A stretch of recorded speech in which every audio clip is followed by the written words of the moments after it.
Yes, it is. Mm. Mm. Okay, so can you hear me? Because I just realized my microphone has Yep. Yes, broken. I can hear you. Okay.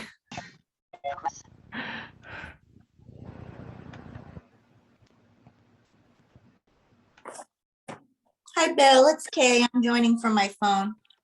Okay, welcome. And there's Art. Okay. Jimmy Lee.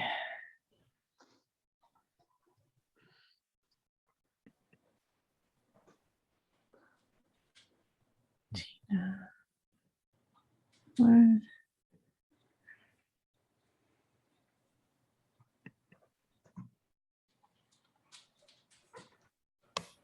Sure, why not?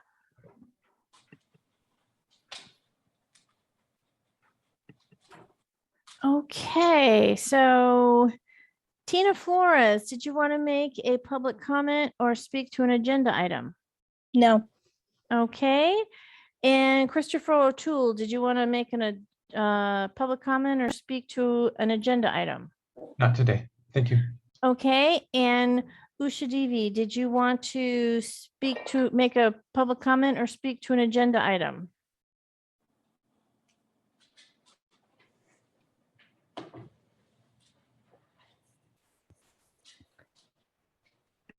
Usha Devi, did you want to make a public comment?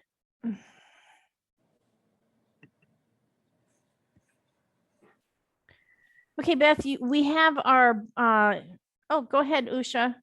I'm sorry, the mute button is the problem. No, I don't have the public comment. I don't know whether it is comment or not, but my request is I'm listening to the previous calls and you guys are talking about in-person meetings.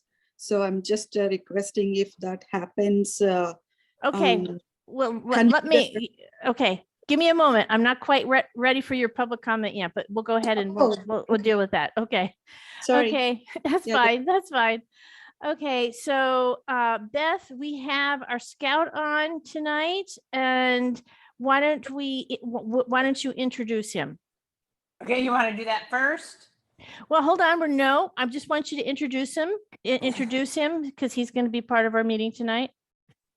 Okay, hold on just a second. Let me get everybody up here. He is, so we are all on the call. So Martia is on the call. Okay, everybody, tonight we've got a soon-to-be Eagle Scout on the call, Martia. He's going to be presenting to us what he would like to do in our district. So I'm excited for him to share with us. Okay, I look forward to hearing your presentation tonight. Okay, so now I will formally start the public comments, and Usha had a question about, it sounded like she wanted to know about when the next in-person meetings were starting, and Jimmy, you want to be my timekeeper? Yes, ma'am. Okay, go ahead, Usha, ask your questions.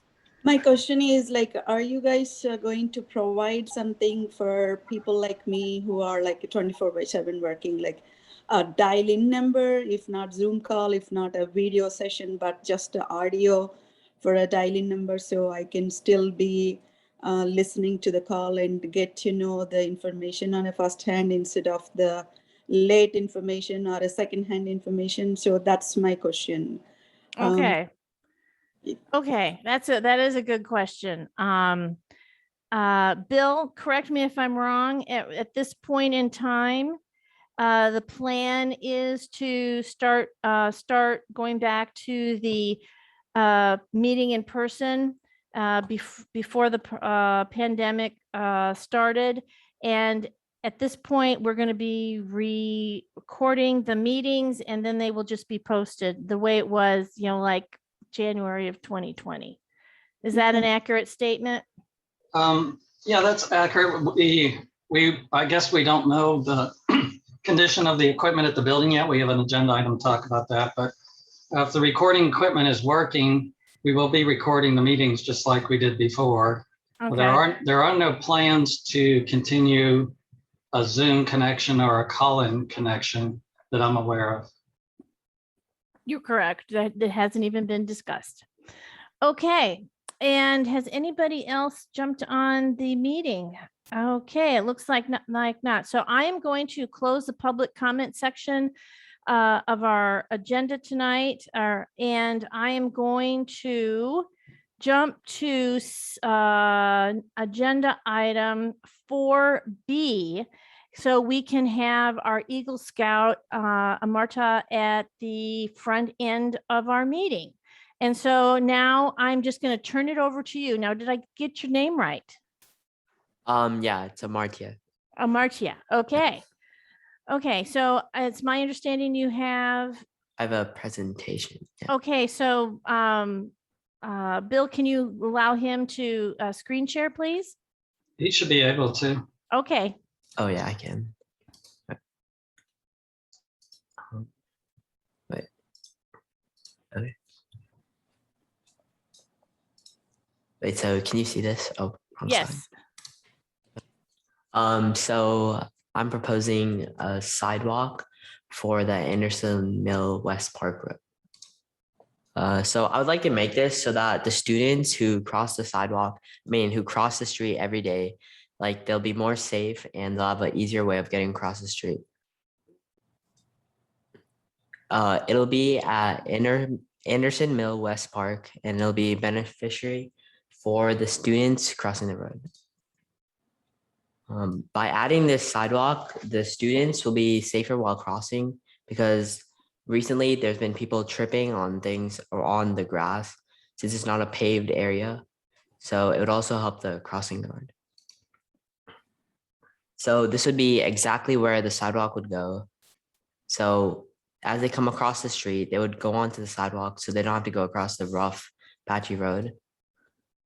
These are the engineer reports that were given.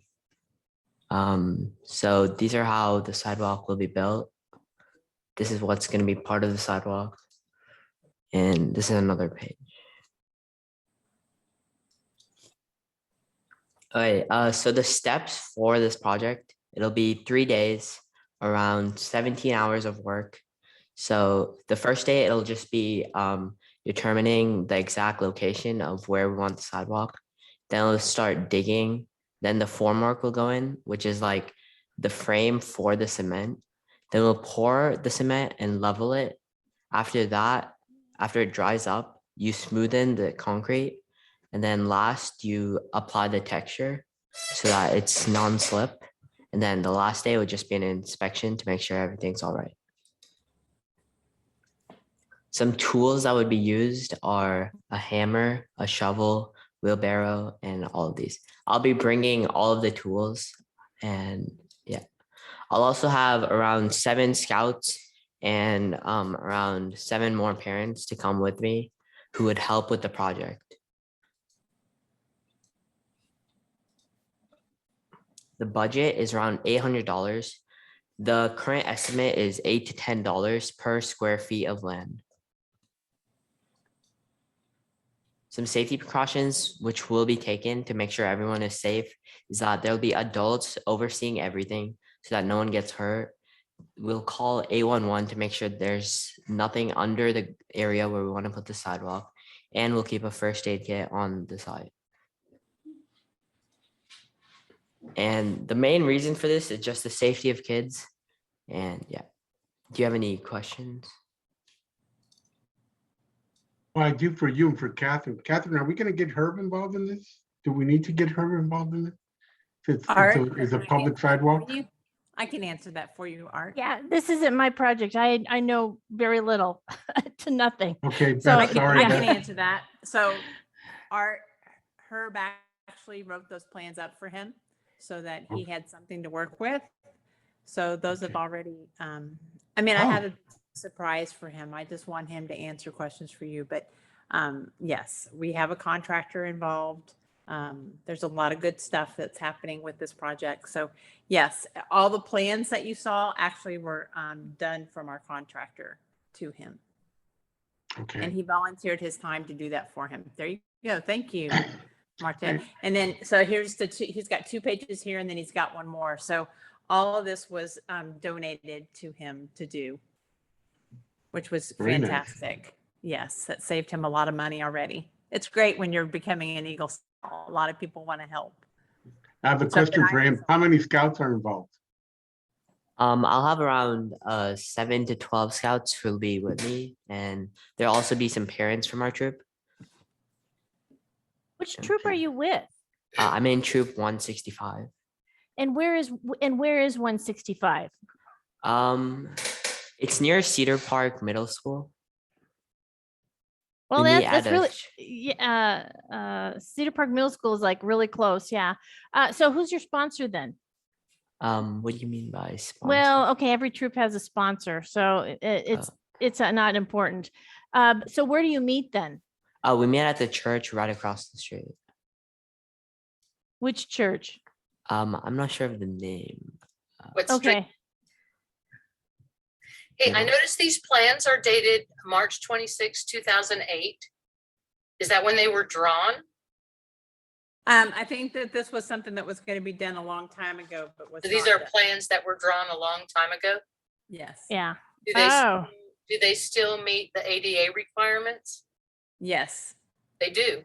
They actually came out there, yes. And that's one of the reasons why this project was such a good one to be done, because it's wide enough and long enough. And that was some of the things that we thought about when we were out there. So, yeah. The ADA requirements, though, are a little bit more than that. Can I see a copy of the plans, the final? Sure. They look good. I mean, from what Mhm. I can tell, I'm not an engineer, but yeah, I'm looking at him and I'm going, if you say so, I'm not exactly sure what I what don't he's know trying to either. tell me. So, I'll you tell know, you guys a little bit there is more ADA after. requirements. So If they were blessed, laws why were they change. blessed by the city of Austin, I wonder, and not the city of Cedar Park? Does Cedar Park have that kind of jurisdiction? I don't know. Maybe they don't, you know? That's, Yeah, that's another serious question, because that park is owned partially by the Texas State Parks. Yeah, I think your idea is fantastic, and I know it would do really a lot of good for a lot of kids that cross that spot. I think somebody needs to check out, though, to make sure these plans are still valid and that there isn't some kind of coordination that needs to happen with the Texas Parks and Wildlife, since they're part owners of that park, and the city of Cedar Park, and I'm not really sure where the dividing line is, but I think that particular stretch is still in Cedar Park. Really? I didn't think there was any Cedar Park over there. Well, I can tell you that it was approved a long time ago for it to go all the way across Persimmon, but because we only, if you remember, they were, well, I don't know, because this was a long time ago, but from what I was told, so if you go on the other side of Andersonville West Park, they had started the sidewalk and then they stopped it because it was cheaper to go ahead and do the path that they did do. So it's already been approved to have cement all the way put across, but because it was so expensive, the MUD chose back years ago not to put it all the way in. So all that we're doing and what he's doing is putting it where the kids have made their own path down to the curb, and that curb will of course come out right there as well. So can I see the overhead drawing, you know, Yeah, the one me that shows where it's the proximity? Sure. 1 second. Wow, there it is. There you go. Okay, so Right. it's Alphalito. Okay. Right. Alphalito. Yeah, because it's like, path of the least resistance. The kids aren't gonna, take the two Right, sides. They're gonna, definitely. they created a hypotenuse. Mhm. I think it's a great idea. Yeah. Do too. okay, so So if everybody Are the is Eagle good with Scouts that, paying for it? well, Are the Eagle Scouts donating that $800? well, You're buying can the we do material? it? Can we do a vote on it and then I'll tell you, or do you want to know about it first before I we want to make? know. I mean, I'd like to know all the details before Well, I I. haven't told the Mart yet, so this was something I wanted to surprise him with. So that's why I wanted to know if we wanted to make the motion first, and then I can surprise him on all of his costs. Because as an Eagle Scout, as he shared that he was going to get all the supplies and do all that, and his budget was $800. And then I was actually going to ask if we as the MUD could pay for the cement. But then today I got a bigger surprise. So Martia doesn't know this yet, but I'll go ahead and share that everything has been covered except for the work gloves and the shovels that he's going to have to bring out and stuff to make the hole. But Westar has offered all of the materials and all the cement and everything. And they're also going to provide 2 workers Oh, wow. just to make sure that everything is done correctly because it is in the park. So they're going to have their contractor out there, and they'll have 2 guys out there. And I have a feeling that Herb will come out as well because Who's he Westar? really is.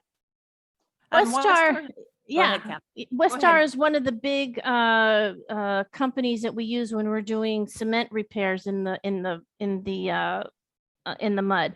So they're the ones who've been doing all the leveling. And when Oh, okay. next year, when we get into the pour and replace, they're probably going to be doing the an awful sidewalk- lot of, yeah. So sidewalk we've people. used, yeah, they're the sidewalk Okay, people. because we know they have experience, so that's good. Yeah. So in other words, there's no cost for materials. So congratulations on that, Marcia. I wanted to surprise you on that. I didn't want to tell Thank you you. before. You're welcome. It's, it's neat when you do Eagle Scout because it's something that, people really want to help with. And I was so excited when I got that text this afternoon, but I thought I would just throw that in there. But it was good for all of us at the MUD because what I was going to ask is, could we pay for the cement and take that out of the budget? But we don't have to. Okay, so there's no cost to the MUD? This is all donations? Yeah, everything's It's all being, going to be donations. right. It's all going to be donations. The only thing that we're asking for the scouts to bring that day is, let me make sure, is he's going to need to bring gloves, hammers, and shovels. And they're going to provide the rest. Okay, So really what his big job is going to be is making sure that he's got enough people out there, which is a big Right. one. He's going to make sure that he's got enough people to get the ground wet, probably the day before, because we all know what Cedar Park is on this side of town, right? It's, And well, we it's wanna make- hard, Yes, it's yes. hard. So Hopefully it will rain. it's still a really big job. I mean, this is a big job and this is a big one for an Eagle Scout, but out of curiosity, how many yards of concrete is it? Do you know? 25 Marta? sidewalk. Well, how long is it? It's like 5. Martia, do you remember what that was? You want to share I- that? I mean, I know what it is, but I think it's 25 feet. 25 feet long, 5 Yes. feet wide, and how thick is it? How thick is that slab? And I 4 can look inches, at the 4 inches engineering deep. report. So if you do in cubic yards, it's did you guys figure what the cubic yardage was? It's 4 times 2,500, and then it's 500 cubic yards. I know, not yards, 500 cubic feet. I Okay, think. Yeah. like, because when you order the cement, you have to give them, they do it in cubic yards. Right. Oh, just- okay. Well, that's divided by 3, right? So do some math and see if you can figure it out. Let me know. Huh? I Remember think it's- 27, okay? Yes. So are you ready for me to make a motion? Yes, please make a motion. Okay, great. And sorry about the dog. My son just walked the other dog, so this one's mad. I move that we approve the Eagle Scout project from Amartya Troop 165, in which the installation of a sidewalk at Andersonville West Park located at El Solito and Dagama, which includes a sidewalk with the plans that have been presented to us tonight. I will second that. So do we have any more discussions? Megan, I haven't heard anything from you chiming in about what a great project this is. It is a great project. This is a route to school. So having a sidewalk, the starts of a sidewalk here is fantastic and makes me really happy. But Beth was the one who did all the work on this, so I was letting her talk. Well, okay, so my question is there a spot on the other side that we can get one of his life scouts to say, hey, I want to do the other side? Mhm. The other side is done. Oh, the other side's been done? That's what Okay. I was sharing with Linda, is that if, when you're out there, and I think Linda probably knows what I'm talking about, but when you're coming in the other way down El Salito, when you're coming in towards Cypress Elementary from say that you're coming from the high school Uh-huh. to Cypress on El Salito, that part already is cement. And then Okay. it that's what I was sharing with Linda. Then it stops, right? And it becomes the gravel road to here. Okay. Okay, where it just starts, you can't see where my hand is, but right where where the path first starts and then goes on down towards the crosswalk. Yeah, So we are. what we all- Amartya is doing is what the kids have been doing every day. Okay.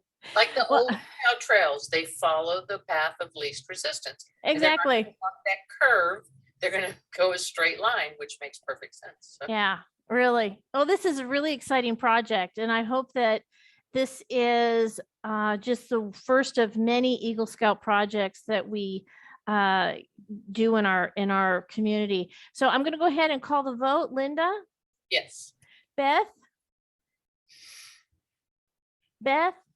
unmute Beth. Yes, sorry about okay, that. that's okay. Megan, Yes. Art, Yes. and I vote yes too. Well, congratulations. Oh, I guess the one thing we didn't ask is what's our time frame? I have I can do it any weekend. I might wait for it to rain maybe. but- Yes, I think that's a great Okay. idea. I do have one on that. So I Oh. was asked, because everything is being donated, that we give them some time. So I guess West Start needs some planning. So they're thinking November. They wanted it pushed out as far as they could. And my goal was, can we get it done this year in the next few months? And I said, I said October, and they were like, I said, how about the beginning of November? And they said that we could probably make that work. Okay. So that's allowing them to get everything together and get the projects that they have scheduled, that they get paid for, done. Okay, well, that's great. Okay. Marcia, will that work for you? Yeah, it'll work. Okay, so, and Martia, can you stop sharing then? Oh yeah, sure. Thank you. Thanks for Congratulations. joining us. I agree. Congratulations. It's always exciting when an Eagle Scout's got his project done. Thank you. Okay, so now Take I care. am going to jump back to agenda item 2, which is report from the district manager, affected persons. We're going to talk about any billings and invoices, etc. Do we have anything at 2 before I get into A? Because I'm just going to jump to A. And that is a review and payment of any unresolved invoices, approval and release of checks. Do we have anything for there to discuss? Not at this time. The Infomark invoice that was voided at the last meeting because of the incorrect billing. Mhm. We haven't gotten the credit memos through the pipeline yet. So when we do that, we'll bring that to the next meeting. Okay, And as far as I know, there was nothing else that was pending. okay, that's great. Actually, there was, Michael, there was the Sage check for additional services for billing over the 57 letters that they sent. Was that corrected? It's check number 5308, or did you release that check? I don't remember discussing this check. Yeah, I do not I have a brought it up. recollection of that issue either. I And so, brought it yes, the answer is yes, that check has been released because was I was not aware there was an issue. Right, we didn't discuss anything at the meeting. Okay, okay, B, delinquencies, terminations of service, payment plans and information. What do we have to talk about this? So Catherine, you recall the prior meeting, we talked about how many people had been on the cutoff list. Right, And we talked about the people that have been terminated. I think the board wanted more information on those 4 accounts. And I don't know if Infomark was able to provide the details or not. I haven't seen anything yet. okay, so we haven't received it, we haven't seen anything. I haven't seen anything either. So I guess we're gonna have to do this offline then. There was only 2 accounts, as I recall. Right, there was 2 accounts. And I think, were we talking about the two where they've continued to be, we No, think the houses are, They made a payment plan and then they stopped paying. Yeah, there are two that defaulted that could be terminated, service could be terminated. Then we had two that were already terminated, one of which I think was vacant, and Infomark was Right. going to check on the others. So I Right. don't know if anybody's on the call that could report on that, but that's why it's on the agenda. The two that were disconnected remain disconnected. We haven't been able to get in touch with either one, but there is no usage currently on either meter. The two that are on payment plans, one called in to make a partial payment and set up the rest of that payment for a few days later. We haven't been able to get in touch with the other one though. okay, so wait a minute. So we have one account that has defaulted on their payment plan without, and you haven't had, and you have no, and you've had no communication with that account holder. That's correct. Okay.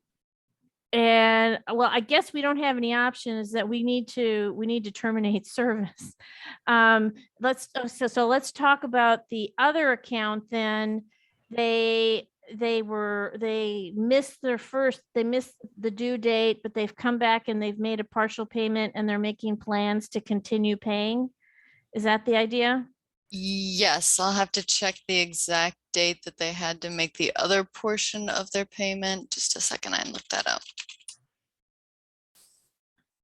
So they made a partial payment on the 21st, and then they are scheduled to make the rest on September 3rd. And what's the balance of their account? It is currently $865.50. And what is their monthly payment supposed to be? It's supposed to be $511.89 plus the current bill.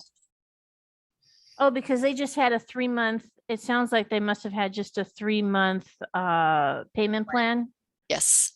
Okay. Can you And extend the then, payment plan to 6 months and Yeah, make it more attainable for We can try to contact them to see if that's something that they want to change. them? Catherine, is that possible? yeah, of course it is. Yeah, we could do that. There's no reason why we can't do that. Because Because remember, we want people to, to pay their bills, But since we've already set them on a payment plan, can we change that payment plan in their favor? Yeah, yes, Infomark had the board authority to vote. do that. With the board vote? Okay, let's Yeah. change that. Okay, so, but, okay, and let's pivot back to the account where they haven't made their payment and you haven't been able to get a hold of them. What is the balance on that account? That balance is $1,325.52. Okay. When's the Well, last payment? They paid on July 14th, $222. They were set up on a 6-month payment plan. okay, We so they haven't heard didn't, from them since. yeah, we haven't heard from them. Okay, so I'm gonna make a motion that we terminate service on the account that has over $1,000 and they've missed their payment plan. I'm gonna I'll make a second motion for the other one then. Okay, Catherine, can I interrupt just for a Sure, second? go ahead. So because the person was on a payment plan and they defaulted, I Yeah, would recommend we do a red tag for the normal, so that yes. they get one final warning that they know. So rather than just cut it off, it should be tagged. Okay. Well, so what we're gonna say is let's go ahead and just follow standard protocols. So this account needs to be red tagged tomorrow is what you're saying. That would be my recommendation, rather than just turn it off. Okay, so that's just normal protocols. Do we need to make a motion to do that? Yeah, because, well, we're not in exactly normal protocols. The normal protocols would be, if you didn't pay your bill, you get red tag and cut off. Here, we're offering payment plans and reaching out to people. So we're talking about a default on a payment plan Okay, versus an initial default. So okay, I would recommend, right? This will be the Okay. second red tag they got, first Okay. time they came in.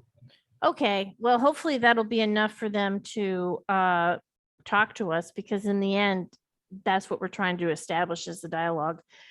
Okay, so I make a motion that we red tag the account that is in default for over $1,000. Somebody give me a second. I'll give you a second. Okay, okay. Is there anything more to discuss about this particular motion? Okay, I'll go ahead and call the vote. Linda, Yes. Beth, Yes. Megan, Yes. Art, Yes, and I vote yes too. Okay, so now let's turn back to the account that is struggling with a 3-month payment plan.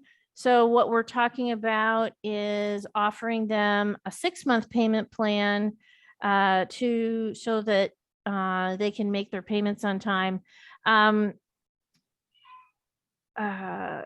Lee, can you verify, are we talking about a property owner or a tenant?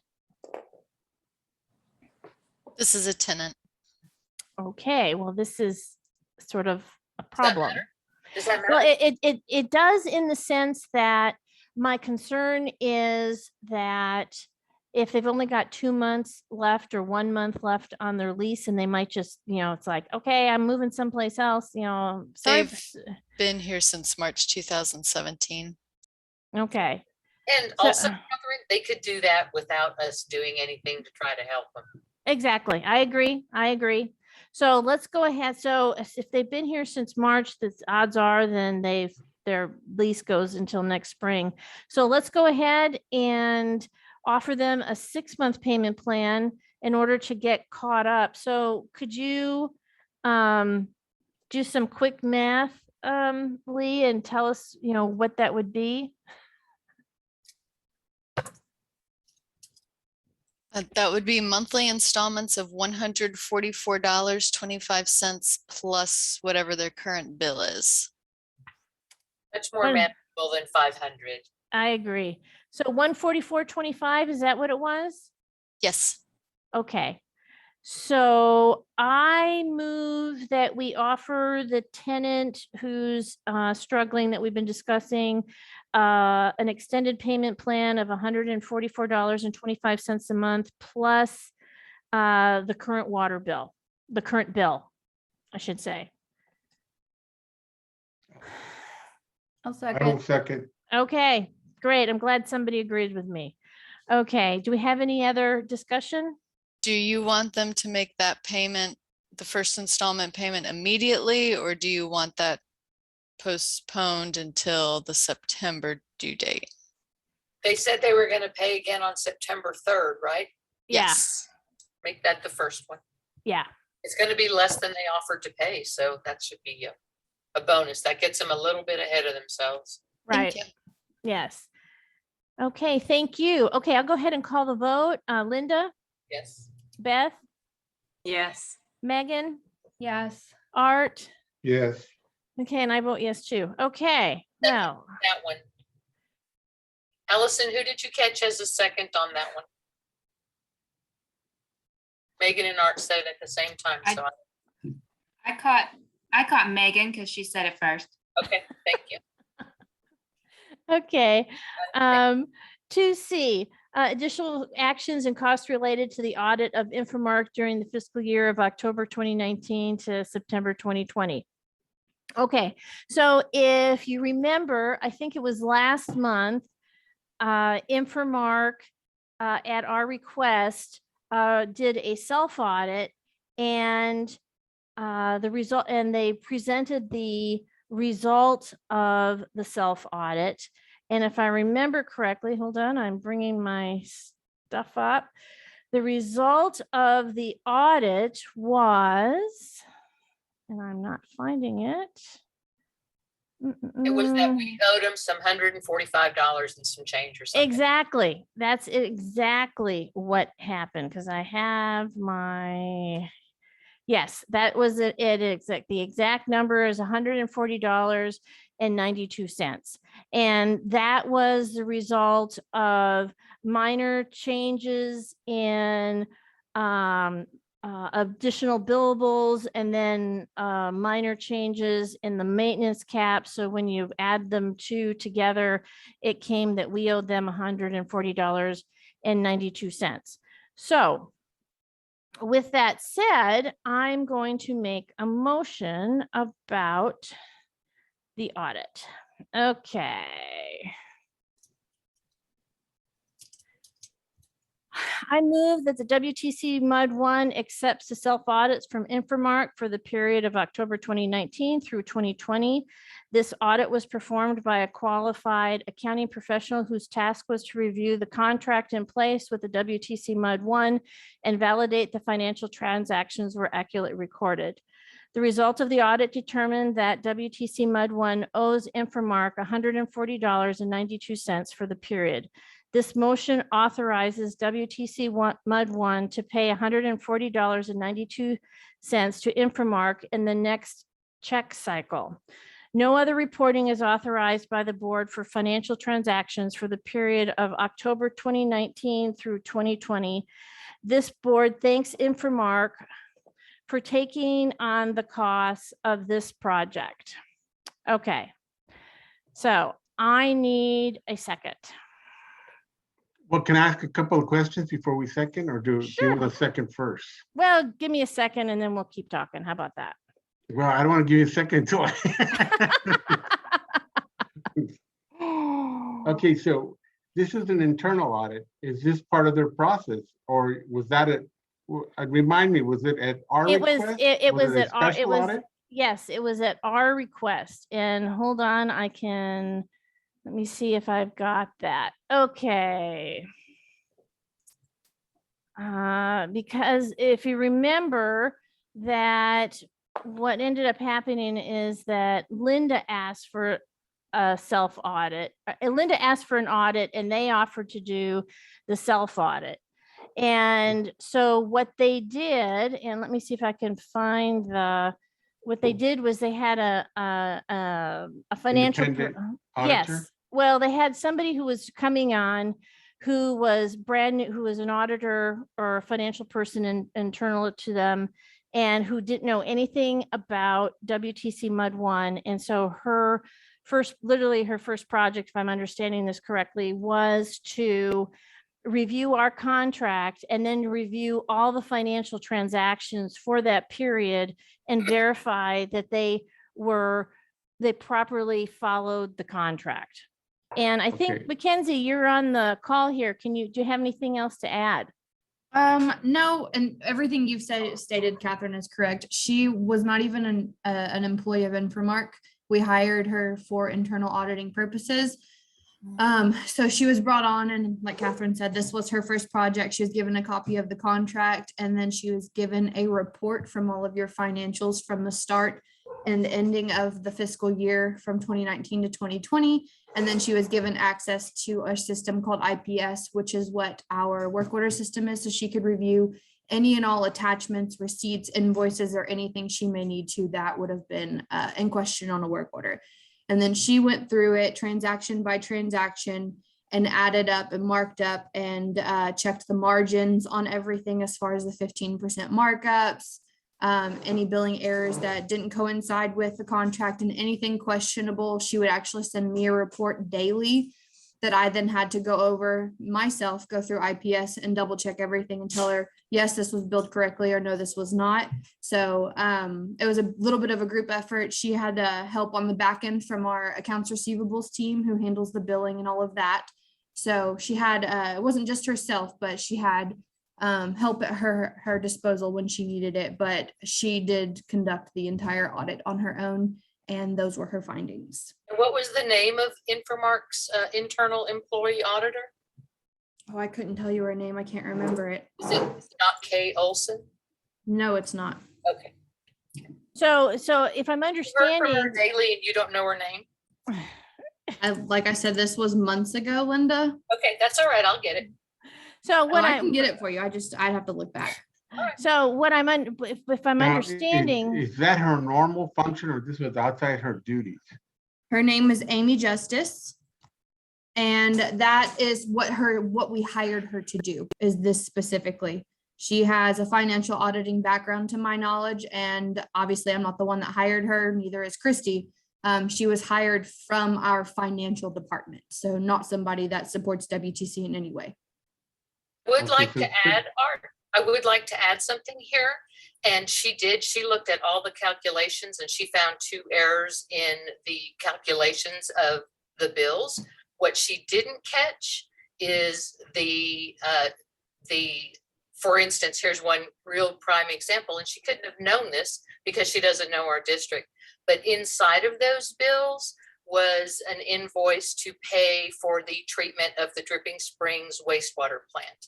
Now, this person could not know that we were not Dripping Springs and we didn't have a wastewater plant. And I found over $8,000 of billing errors in that same stack, in half the stack of invoices, just the maintenance stuff. And Infomark, who claimed that they had pulled out all the receipts and all the third-party invoices for this outside person to look, is refusing to give those documents to me so that I can verify every single one of the mistakes that I found. And you can accept Infomark's self-audit, but I do not, because I found the wastewater treatment plant in Dripping Springs is something that I don't think my constituents are willing to pay for. I know I'm not willing to pay for it. So no, Catherine, we don't owe them money. They owe us a substantial amount. Yeah, I don't understand. So then you found a line item in there that was for Dripping Springs? A work order for the Dripping Springs treatment of their wastewater plant. Yes. Correct. So let me step in here. You are correct, Linda, and that was marked as something that should not have been billed to you. However, when things were marked as something that did not belong to WTC, we still left them in there because there's no reason in not being transparent to show what was actually audited and what was actually billed to WTC. That is one of the many things she sent over to me to re-verify that this did not belong to this district. It was a billing error on AR's end, I'm assuming, on the coding of the work order, and that's why it showed up. But that is one of the many things that was actually notated as an incorrect billing to WTC and was factored into the end result of who owed what. Well, we didn't see anything but a glowing report that everything was in order except for 2 items. And I'm telling you, Mackenzie, that I found over $8,000 in errors, and I'm only halfway through those invoices. I've only looked at the maintenance, not anything to do with the lift stations yet. So I've got a long way to go, and I need all the documents to finish this. Okay, so let me ask some more questions here then, Mackenzie. So you recognize that this was an issue. So what happened? With the charge for Dripping Springs. So what happened is so like I said, she was given a report that had all of the financial charges for that entire fiscal year. And she went through and she would mark up on each sheet of the spreadsheet that, okay, this is what we owed to y'all, this is what they owed to us. And at the end of each of those pages, she would total up who owed what and then cancel it out to, okay, Infomark owed them because we ended up owing you more than you owed us on that spreadsheet, or the vice versa of that. And then it all came down to a total in the end. So she did it on a month by month. And at basically with those spreadsheets, she would make notes of, okay, the margin was incorrect here. This is the difference that was owed. This work order didn't belong. This is the difference that was owed. And she'd have a column to the right-hand side where she would total that up. And then at the very bottom, she would create a bottom line of Infomark owes or WTC owes. Well, And that's Mackenzie, how she conducted the entire audit. Mackenzie, there needs to be credit memos issued against those erroneous work orders. That's how the record should be kept. This side spreadsheet, I got a column, I'm adding and subtracting, that doesn't work in a government record. You need to issue credit memos for all the mistakes found in those files. That would be the accurate way to fix this problem. Well, and then we need a report. We need And a we need a report report to see that what they- identifies everything they looked at, and we can validate it, you know? Yes, I mean, if they're doing something for us and they came to a conclusion, well, we need a report of that conclusion and, you know, and say, okay, here's the report and this is what we found and this is what we concluded. I don't remember seeing that report.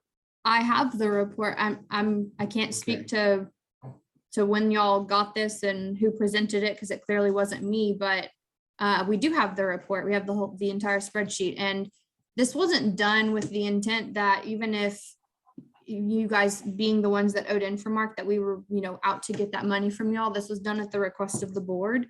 So I don't, to speak to what you brought up, Linda, I don't think that that's something that we're interested in doing and going back and credit memoing each and every individual thing. Oh, I'm afraid that's not an option, Mackenzie. Well, wait a Not an minute. option. I don't know about that, Oh, but Michael, I you're a bookkeeper. You tell me, how are the books supposed to look? You're gonna throw in one line item that says adjustment because Infomark said if they did back and forth, subtract and add, and now we owe them 100 and whatever number you said, Catherine. $140.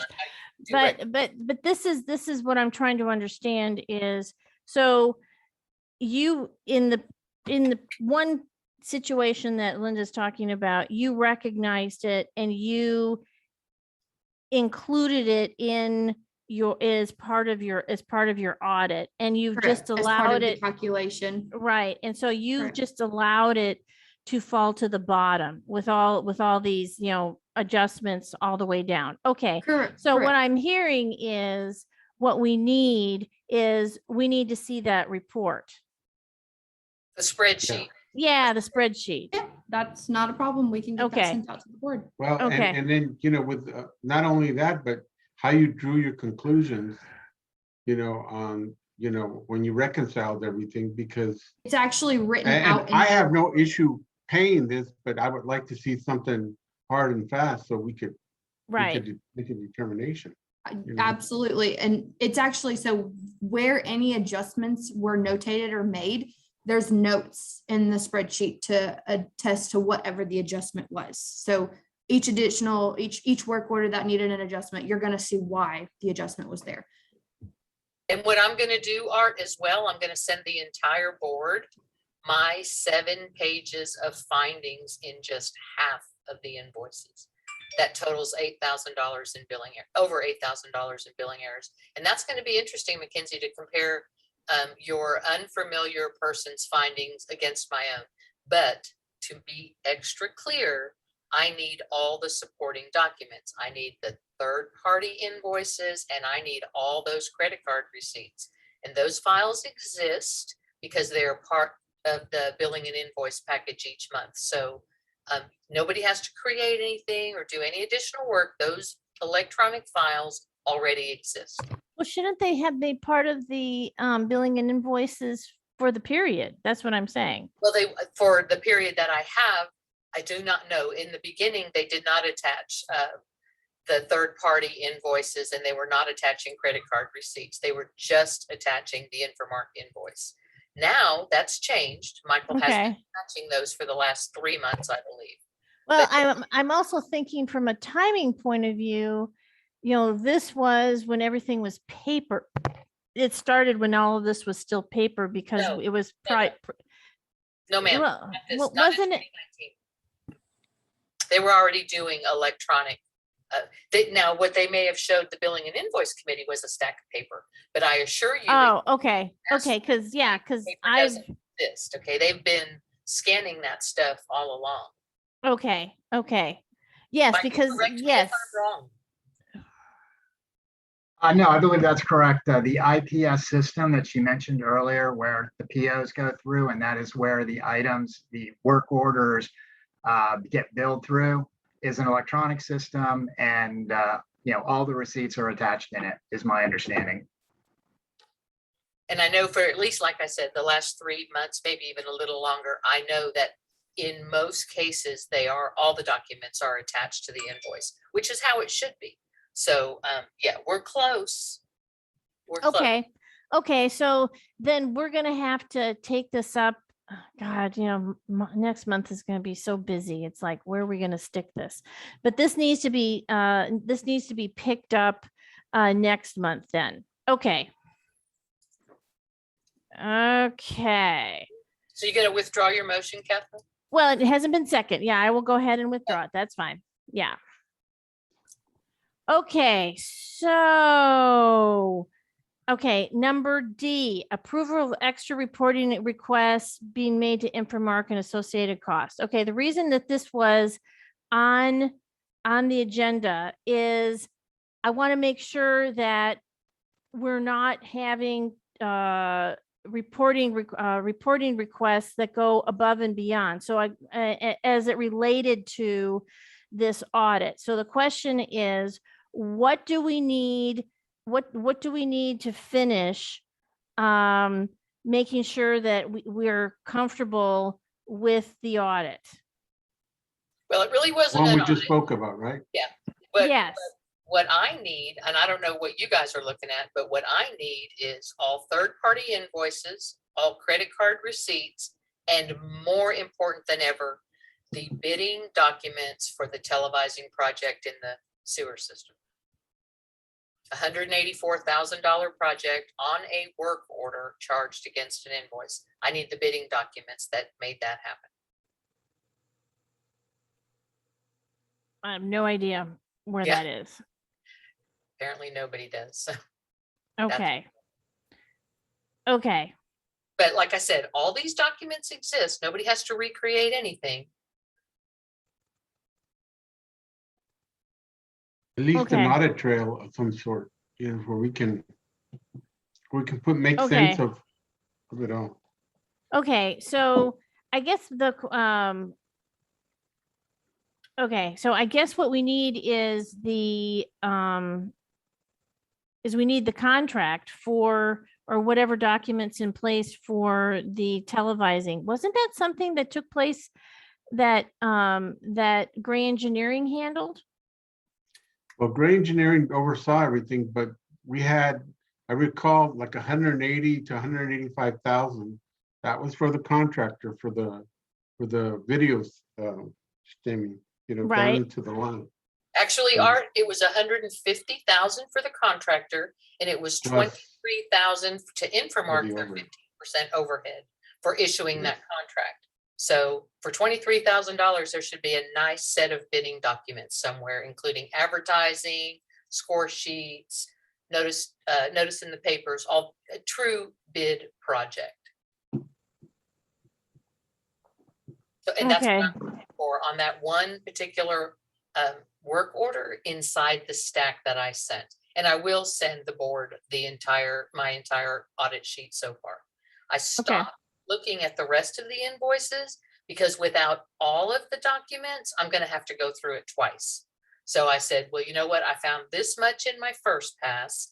I'm going to wait until I get all the documents and then I'm going to look further. So I'm waiting for those documents. And I've been waiting 9 weeks now, 9 weeks for Infomark to release our financial documents. I need to make that really clear. Okay. Okay, let's move on to E. So what is the condition of 1,000 Old Mill building and recording equipment? Do we know? I'd say we're 80% sure everything works. We tested everything out when they did the clear out last Friday, and all of the microphones are on charging well. They're all lit up green. It doesn't seem like any of that equipment suffered any damage. We've tested out, everything is powering on and off. So I'm saying we're good to go. The last thing we have to do, and I'll do it tomorrow, is Caleb with Touchstone is going to remote in while the tech is there. You have to have somebody there with either a phone or a laptop. And he's just going to remote into the system to make sure that there's nothing funky going on with it. But aside from that, all cameras work and all of the equipment, as far as we know, is fine. Oh, what about the iPad that drives it? That is not, but it can be driven from, I think, the back panel, or there's another way to go about driving it. So that's not the only way. Okay.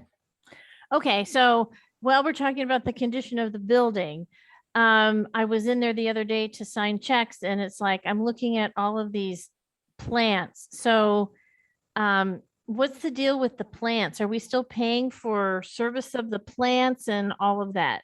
They're plastic. The ones that were inside? Yeah, they're not plastic. No, I don't we have believe we are. okay, because we have a plant company, we have a service, and then when is that the room going to be cleared out?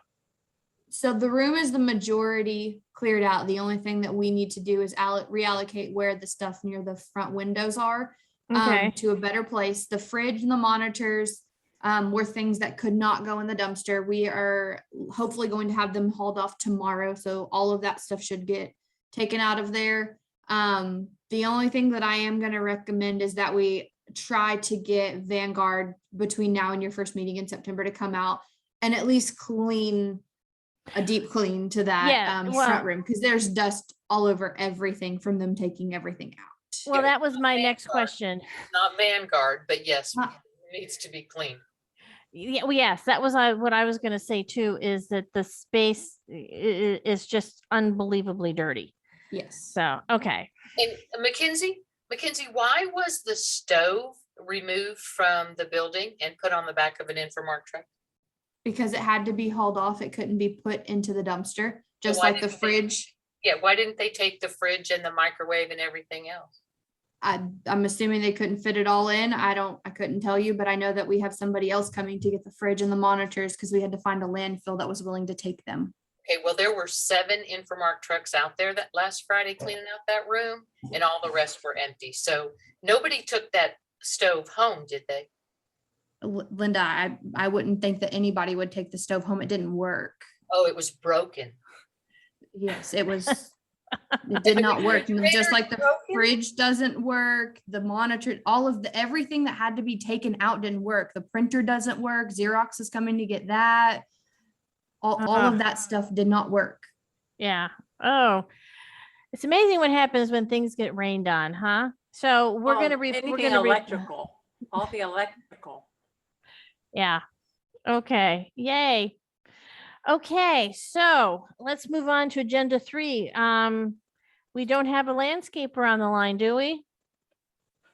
We don't, but I have his report to share. He had a prior engagement, so he could not come to this meeting, but and Megan and Beth can also attest to this. We had a really good meeting in the district yesterday. Driving everywhere that we felt needed to be seen. Sorry, I'm trying to pull this report up and talk at the same time. Okay, so let me share my screen. Are you going to show us a report from Travis County?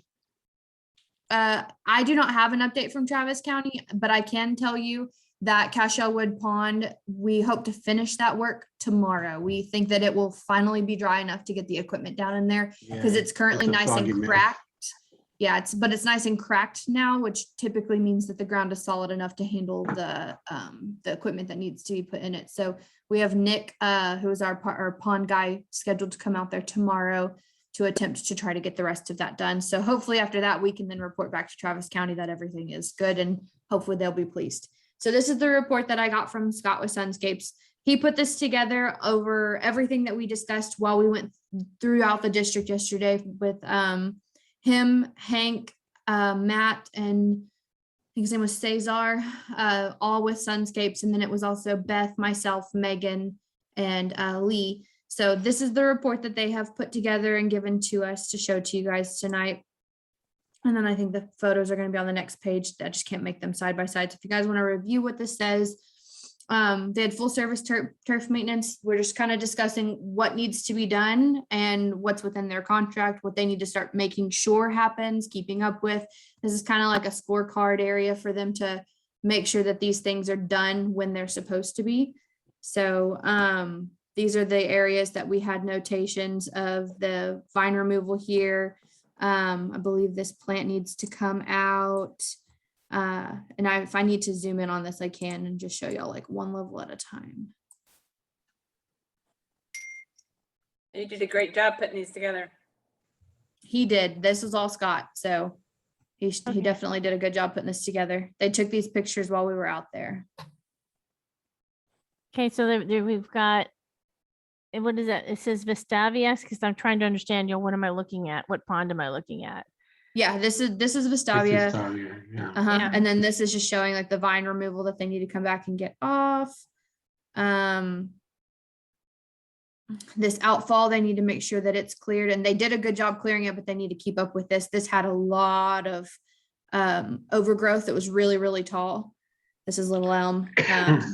service vehicle access road. This is something that we're gonna discuss probably at a later date of getting some more maintenance done of this, because it's not a walkway per se. It's an access road for them to access getting down to the inlets and this That's area. behind Namen, right? That's going to behind Yes. Namen. Yeah, okay. Mhm. And then you have Dagama.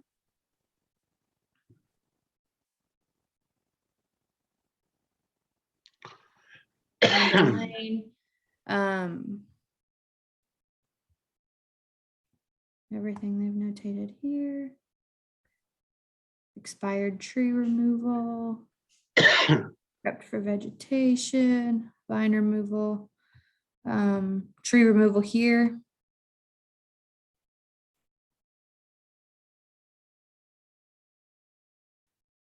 This is again Vestavia.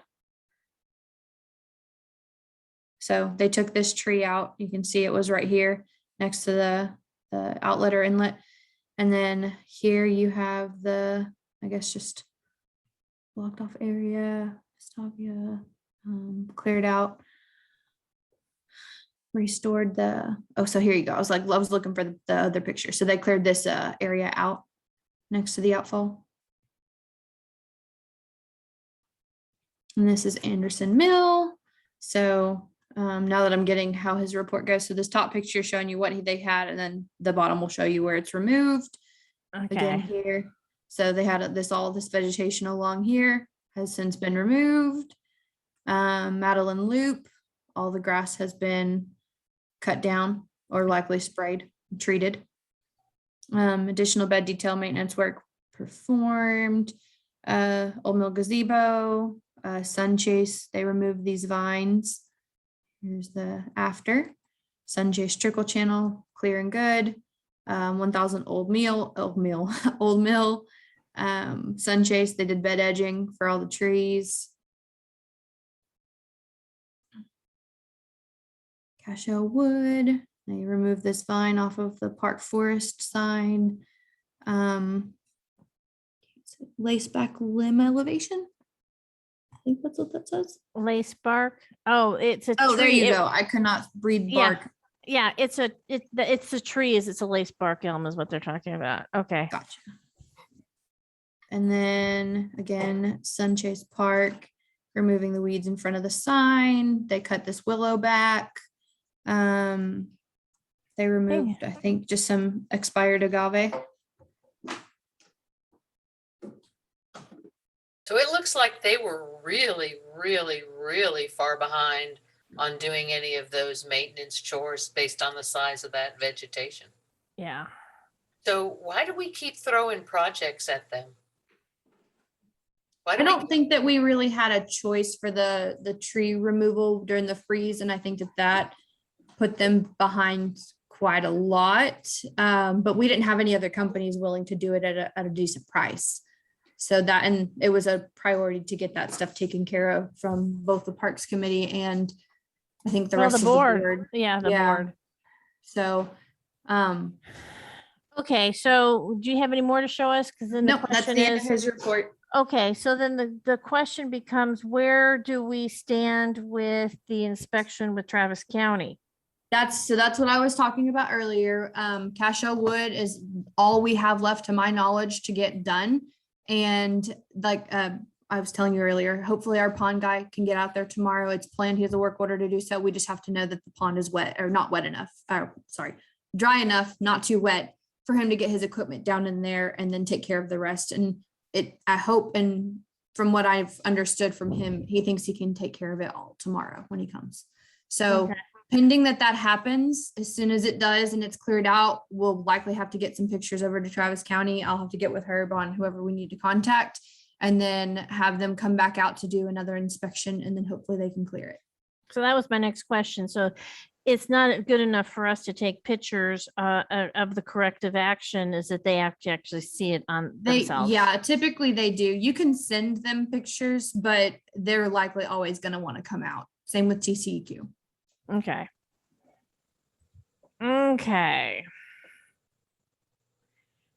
So well, that got us into the status of the work in the ponds. So the plan then is to get this resolved and then be on top of them moving forward. So Correct. while we're talking about Sunscapes, what's happened with the irrigation at 1000 Old Mill? We had Sinjon, who's the irrigation specialist with Sunscapes, come out or send a tech out actually. And there was actually a leak under that front. If you walk straight out of Old Mill, like you're walking out of the building, the box on the front right there had a leak underneath it in the irrigation line. And so they had to come in and repair that. If you looked on the ground, it was all wet. So they came out, they repaired that irrigation line, and then I think they resolved it with that. So that's to my Okay. knowledge. But if you look at the other 3 boxes, they look better. They still don't look great, but they do look better than the one. So was the one, I probably don't know, the one line wasn't, was, the result why all of them were dry? To my knowledge, they think that fixed it, but I think we actually had them send another tech out just to make sure. But we can definitely, to my knowledge, Catherine, when we all discussed this back with the old Parks Committee, it was told by us from Scott that those boxes just don't grow well because of, I can't remember exactly why, but mainly just because they're a box and they don't have a way for any of those plants to actually thrive. But we also discussed that we didn't think the irrigation schedule was good enough for what they were putting in it, and that's why they were drying out. Okay. So we thought that it wasn't happening frequently enough to keep them wet and have them hydrated. Okay, so Who gets the monthly irrigation report? That usually comes to us. But I also haven't been here. I haven't seen one probably since before I went out on maternity leave, but I also was not in the office. but the irrigation report is their report on what needs to be fixed. Is that what that is? Yeah, they report on what, if anything, that they fixed and if there was any issues that they found when doing, I think, irrigation inspections where they go and they exercise the irrigation in all the different areas, make sure there's no broken heads, everything pops up like it's supposed to. And then if it doesn't, they use that to make work orders to generate for repairs. And they're supposed to do an irrigation report every month, correct? To my knowledge, yes, I believe that's in their contract. I'd like to see like the last 3 of them just to see what they're capturing, because I too think that those boxes in front of Old Mill are an eyesore actually. And it might not be a good idea to keep planting if we know it's going to keep dying. I'll see if I can get John to send me the last 3 months. Maybe some pretty mulch in there instead, just to keep it clean. Well, we've had really successful years in the past, Oh, you have? Yeah, we have. So I'm not ready to give up quite yet. Was there something different planted in there? No, actually, I think it was the same thing, but when I saw it the other day, it was truly, okay, we got an irrigation problem because the same things were planted along the sidewalk and they looked great. I took pictures of them too, because I thought this is odd, the way they're dying. It's like half of the box is dead, the other half is still thriving. So that's I thought irrigation myself when I saw them. Yeah. Okay, let's go on to agenda item 4, report from the Parks Committee. And I think Megan and Beth, you're up with a park plan process update. Yes. Megan, do you want to go first? You want me to go first? Doesn't matter. Sure. Yeah, I'll talk about park plan. There's not a ton to update on that. We haven't made a whole lot of progress since we last reported on the survey results. The advisory committee's been working on finishing up the phase 1 of the process, which involves identifying key directions as a result of the input we've received up until now. And then also finishing up the existing conditions report with Virginity. But a lot of that's been on pause because Beth and I have been doing budgeting and dealing with a lot of maintenance stuff instead for these last few weeks. So there's not a huge amount to update on the process right now. Okay, where's the survey data that you offered to put out for the public to look at? Yep, I have it. It's going to go out. I just want to make sure it goes out in a that it's been reviewed and doesn't have errors. And I just haven't been able to do that because we've been prioritizing other projects this month. So, Okay. hiding it, just haven't gotten to it. Okay, so that's the end of your park plan report.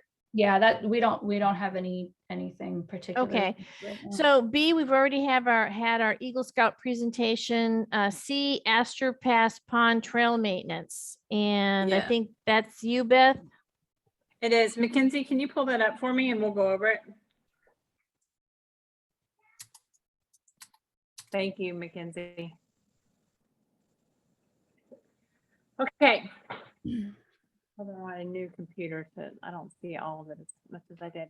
Okay, so here we are with the Astor Pass Park. And really what I am showing you is trying to go over a little bit of the, well, truly what we're looking at is just the reinforcement in the DG trail. Because of all the rain that we've had and ice that we've had this year, a lot of this is eroding down. So this is an area that has a lot of traffic for school every morning.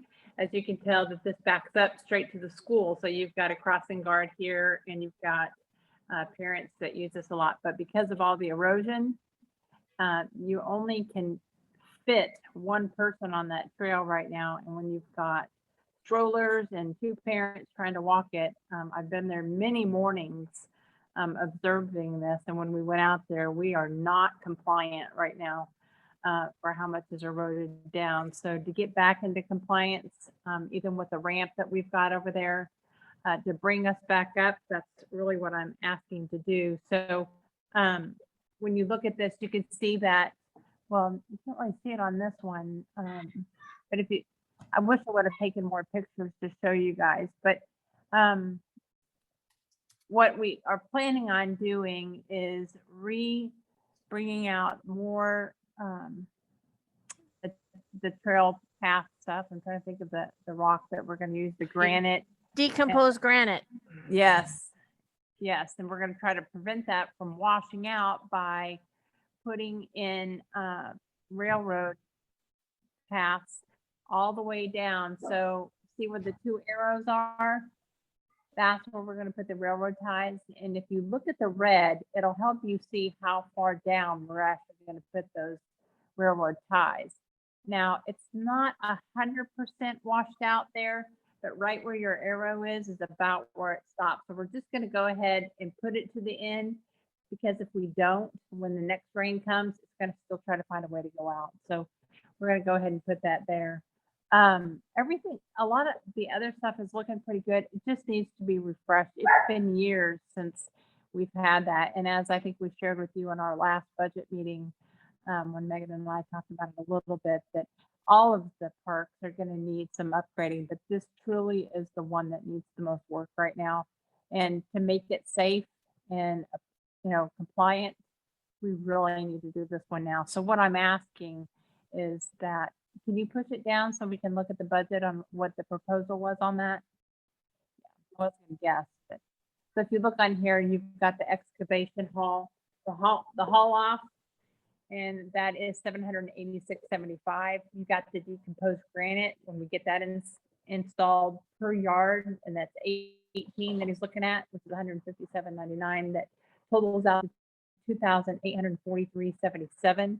You got your Portland masonry installed per bag, $8. He's thinking $43.40, which is $347.21. You got your 3-inch to 5-inch limestone bulk rock installed per yard, which is $1, $182.60 used, which is still the same, excuse me. And then you got your 8-foot railroad ties installed, 22, which is $84.71. And we figured that was cheaper. That's why we use that. And it still works really well. So to save on cost, we're going to use ties instead of using rock, which ends up $1,863.70. And then the total, Mackenzie, if I'm right, for Astor Pass Pond, I don't see the very bottom, is $6,024.03. And you Okay, can put railroad ties on the top of a pond? Yes, because they're actually going to be put into the ground. Yeah, I realize that, and that is okay with TCEQ for you to put something. We've had the engineer, we've had a couple of people out there looking at that, and they've Who all looked at suggested the same thing. Herb looked at it. Herb looked at Yeah. it. Yes, Yeah. Herb looked at it, yes, and of course Sunchase was out there. And everyone's in agreement that if we don't do something there to provide some sort of barrier, the DG is just going to continue to wash into the pond. It's Right, so which bad. it does in every pond, and then we pay someone to scoop it out because then it becomes sediment in the pond and it affects the flow of water. And so it is a perpetual way of spending money by putting DG granite on top of the pond. Is there nothing else? Can you do a natural trail, a grass trail? So the part of the reason that there's masonry in this is they're going to mix some concrete in with the DG and compact it down so that it is much more compact than just loose DG. And there are definitely key areas where the erosion is severe. And where the ties are, it is the area that's been identified as where the DG is really just running off. And Beth, you say this pond is not in compliance. So in compliance with what? ADA. That whole pond So is. there is a DG ramp granite is there. not There's ADA a handicap. There's a handicap ramp there. I don't know if you knew that. But DG there's a granite handicap. is not ADA compliant. You can't roll a wheelchair over DG granite. Well, the little path that we have that's cemented, that's supposed to be for handicap accessibility, there's probably a 4.5, 5-inch drop right there because it's washed out so much. Slide back up to the first picture, Mackenzie, please. So see the path? Yellow, it's in yellow. No, it's not in yellow. So when you go off the road, go to the road. So do you know where the crossing guards stand? Yep. See the little path right there? Well, Where you were before, Mackenzie. go over Mackenzie to the left, right there. Go down, no, back the other way. You're getting Right it right there. there. Yeah. Right there. Okay, so this is a cement path right here, and that's so wheelchairs can get up here. It used to be that we had enough granite there that it actually made it smooth. That way people could get to the dock. Well, today you can't do that. It has washed out so bad that it's not in compliance anymore. And that's something that Herb and I really went over a lot. I'm gonna have somebody I know that does ADA work exclusively. I don't think that entire pond is ADA compliant because crushed granite, decomposed All granite. that we're doing is just this little area for people to be able to get up in there. If you can get up there and can't get off, it's not compliant. Exactly. Yes, I think we all agree, but with that, but I also don't think, Linda, that you're correct when you say that that DG trails cannot be part of an ADA compliant path because we've got so many paths at the Anderson Mill West Park. You do, and they're just not ADA accessible. That's all. Well, this is accessible for someone to get Don't up take there. my word on it. Look in the building's codes and standards and see if Right. granite is an acceptable ADA product. That'll Well, tell you the answer. You don't need to When's the listen. last time we did maintenance on this pond? It's been a while, hasn't it? It's been a long time from what Herb said, and he said it needs to be done. And How long and I ago? agree. And the reason why I brought the whole thing up is because I was watching these parents, and you got a lot of elderly that walk there in the morning, and they're going to fall off. It's not when, it's when. I mean, it's not if, it's when. And so what we're trying to do is to get the proposal, because it's in the budget already, and this is a place that needs it the most, to be able to spend to get it back up to where it needs to be. Okay, so does Okay, somebody let want me to? ask another question. okay. The deck, And I can how's make the a motion. deck? Is it in good shape? I'm sorry, the deck is in great shape. The deck The looks yoga good. deck? Okay. There is a spot of erosion right in front of the deck where just the way the water pools, it's like dug out a portion, a hole. So that needs to be filled, but that's part. yeah. So it part of- doesn't need restaining or anything? Deck looks good.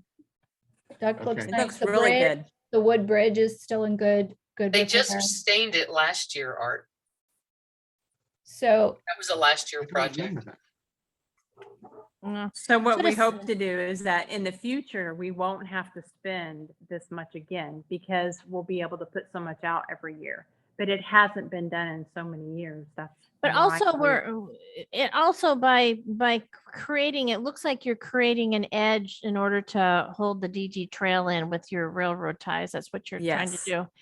Yes. Okay, so make your motion, okay? Okay, I Well, move no, that one more we. question, one more question. Go ahead, Is Art. it lack of maintenance or is it just deterioration? Yeah, you know, It's both, well, both, I think.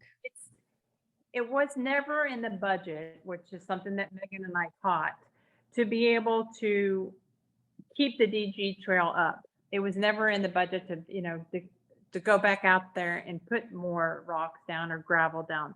So that's something that we're gonna, bring to the budget and say that it'll be kept up every year. It's never, hopefully it'll never cost us again. But, Okay. when you don't take care of it over time, this is what happens. Yeah. yeah. you know. This is part of the schedule for Sunscape, correct? They're supposed to Yes. maintenance this pond. In Yes. the future contract, maybe we need to make sure they pay a little attention to it, you know? Is Yeah. Sunscape Okay. responsible? We for definitely we talked about it yesterday with Is upper Sunscape management. responsible for maintaining that path? I don't think so. And I think the parks have always had a maintenance budget for the last 4 years. So it just didn't get done, period. That's just the Yeah. bottom line. And Yeah. it needs to be done and nobody denies that. Is this the right solution to fix this problem? And Beth, when you say it's been a long time, that doesn't tell me when, how long. mean, When it how- was built. It has not been maintained since it was built. There has not been any granite put in there or any gravel put in there, no. Well, it would be helpful to know how many years it took to get into that shape. And then we would know what the future expectation is for maintenance. Right. Well, we put it at, Megan and I, we're putting it in the budget for next year. that We've they'll- been Just have a working- lump sum of $80,000 for DG. That Yes, doesn't really tell us. no, it Okay. doesn't, but that was based on a conversation with Herb, so we didn't just pull that number. That was based on what he thinks it's gonna cost and his knowledge of the ponds and how many linear feet of trails there are and to keep them up and so this pond was meant to get a jump start on what needs to happen at all the ponds essentially. Okay, And somebody again, make the a, reason why we picked it is because it's being used so much every day to get to school. So I move that we accept the Sunscape proposal to refresh and reinforce the DG trail at Astor Pass Pond for the amount of $6,024.03. I'll second. okay. Do we have any more discussion? Yes, I still want to understand why on earth you would use Sunscape to do this project when they are the ones who neglected it in the first place. It's like positively reinforcing some negative behavior. It doesn't make any sense to me. But I don't think you can answer that question for me. So go ahead and call your vote, Catherine. Well, I can actually, if you would like, we have them on probation and that is why we're doing a report from them, weekly of what they're doing. But you're still so giving we them are- more work. You're still giving them more work Yeah. and you're still Right giving- now we are. And because yes. the we safety asked of Herb parents about is- that. We asked Herb about his opinion and he said that for the sake of getting this done quickly, he thinks that it's appropriate to use Sunscape. And Herb is very aware of the issues going on with Sunscape and is Oh, yeah.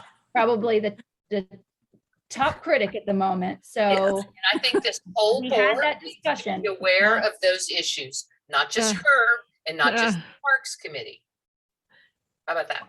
Which Yeah. issues are you talking about? The And whole Herb board is is aware aware. of all the Sunscape issues and is a big critic. So what does Yeah. Herb know that I don't know? Herb doesn't know anything except that he knows He's all mad. of our parks and ponds and Yeah, he's he is mad. angry because Well, he's look, having to look. deal with these compliance issues. There's no one's trying to hide anything, Linda. I'm not sure what the accusation Nobody's is. suggesting that you are, Megan, but if Herb has issues with Sunscape that makes him angry, that's for the board to know. So the board can decide if we want to keep Sunscapes as a contractor. Oh, I totally agree with that. They are totally on probation.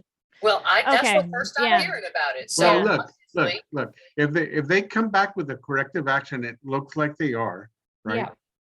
Depending on what the Travis County comes back on their report after they do this last element or the last portion of on Cashel Wood Cove. If they rectify their errors, then I'm okay with that. But if they persist, then yeah, it's time to get a new contractor. But in the Yeah. meantime, we got to get things done. Right. You know, we can't let Right. things Yeah. deteriorate. So Right. And I think we all we're on the agree same with what page on that. And we're, you know, we're working with them closely. We had 4 Sunscape people, higher level people out there with us yesterday for our meeting. So Yeah. yeah, if they don't get the everyone's- message now, they never will. So that's right. That's right. Okay, I'm gonna call the vote. Linda, I vote no, and for the record, my no vote is because I don't agree that it's appropriate to pay the defaulting contractor more money to do the job he should have done all along. okay. Beth, Yes. Megan, Yes. Art, yes, and for the record, I want to state that you have to do maintenance on these ponds. And yes, some of it might, the fault may lie with us. We need to hold them accountable for some of this stuff so it doesn't fall by the wayside. But this maintenance has to get done. So yes. okay, and I My vote yes, yes. I'm just going to say yes, because my goal right now is the protection of the children and the parents that need to get their kids to school. And that is my goal, is to make it safe. Okay, and I vote yes too. Okay. Okay, okay, 4D, outstanding park and pond minor maintenance and improvements. So what is that? We actually, that was because, as I mentioned, and as we've been talking about, Beth and I have been working with Infomark and Sunscape to really hone in on outstanding maintenance issues. And we had, you know, as part of our 3-hour budget meeting a week or so ago, we talked about a lot of things that need to be addressed. And so put that on the agenda with the hopes that we might have, with the expectation that we might have some proposals for some things that we could take care of in the near term. But they're all things that we haven't been able to pin down a accurate enough proposal for to be able to bring to the board. So Okay, that's fine.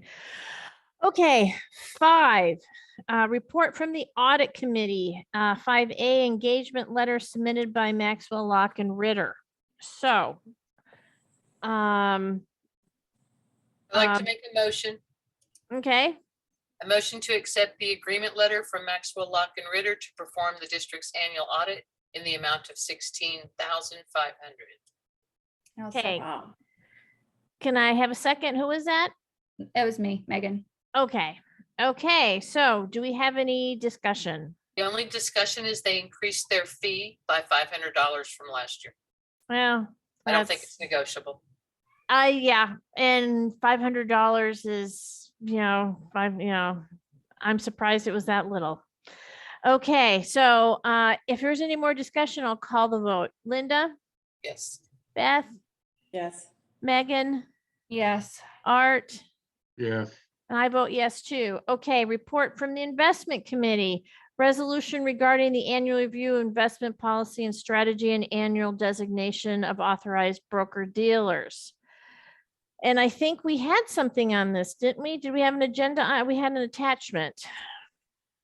Yeah, in your packet is a proposed resolution. Every year, and I think that I'll turn over investment committee for comments, but we consulted with your investment policy advisor, Linda Patterson. And she had no changes this year. We're not aware of any new legislation that would promote a change. So with that, you have to do an annual review. The resolution confirms you've done an annual review and states no changes are necessary. With that introduction, I'll turn it over to the investment committee, see if they have any other comments. I'd like to make a motion. Okay, A motion to continue with the investment policy and strategies adopted on September 16th, 2020. without revisions as advised by Linda Patterson, the MUD's investment/financial advisor. Okay. Can I have a second, please? Okay, I'll second that. Do we have any more discussion? I'll go ahead and call the vote. Linda? Yes. Beth? Beth? Yes. Megan? Yes. Art? Art? Come in. Sorry. Yes. I Yes. vote yes too. I sort of feel like I'm going Bueller, Bueller, Bueller. Okay. Okay, so a report from the security committee, and what we have is it's time for our contract with the constables to be renewed. And I believe we had a agenda item or a attachment for that also. Yes, it's in your packet. I think I sent, we sent an email to the security committee. Right. The Kevin, the constable, he gave us the proposed agreement, which was very similar to your last agreement. They did raise the per hour cost for the vehicle from $8 to $12, which is on Okay. page 2 of the agreement. Right, I see We also that. noted they had a typo, and then we had concerns previously about how they stated the term, so we recommended some modified language to make it clear. The agreement goes for a year, then 2 additional automatic renewals. The last agreement had some conflicting language, and the county accepted all those changes. So what's in your packet is the final version of that discussion. This contract is, it doesn't set what you pay in wages. It doesn't set hours. It just says that you have the ability to hire them. And this Okay. district hires them as actual employees, not contractors. Some other districts have done contractors. And of course, we did that primarily so we could get the proper insurance, including workers' comp. So on changing things like what we pay them, increasing or changing that, or the hours, that's up to the board. That's not part of this contract. This contract just gives you permission and gets you the vehicles, which actually the vehicles are really important. Yeah, yeah, that's right. Linda, did you want to make a motion? I make a motion that we enter into the agreement as presented with Williamson County regarding the off-duty contracting of their constables and their vehicles. Okay, and I'll second that. And so, Bill, this will then will need to go to Commissioner's Court, what, next month sometime? Yeah, I think they have it scheduled next month. Okay. And your current agreement goes through September. So that's why they're putting it out there to get done. So we're going to sign first and then we'll go to the county. And Okay. I mean, I think the constable signs and then that goes to Commissioner's Court. Okay, well, I'll go ahead and call the vote. Linda, Yes. Beth, Yes. Megan, Yes. Art, Yes. and I vote yes too. Okay, so security. Okay, now we're going to talk about patrol times for the constables. And we talked about this last month, Linda. So am I correct in assessing that we want to sort of nail down more concretely what their tour times are? I think we've already done that, Catherine. We did it with a motion. Okay, so this is 6:30 to 9:30. okay. Okay. Zones primarily, parks, vagrants out of the park. Okay, so this was just a holdover, it sounds like then. This is Okay, just a renewal of their contract. okay, Doesn't change their hours, and they haven't asked for an increase in their hourly rate that I'm aware of either. So okay, this okay, renews their contract. That's all. okay, great, And okay, I did redo the calculations because we're going to have to adjust the budget for the increase in the vehicle costs. oh, great, that was great. Okay, let's go to agenda item 8, but you know what, guys? I need a 5-minute break. So, everybody go get another cup of coffee. How about that? 5 minutes. So 7:40.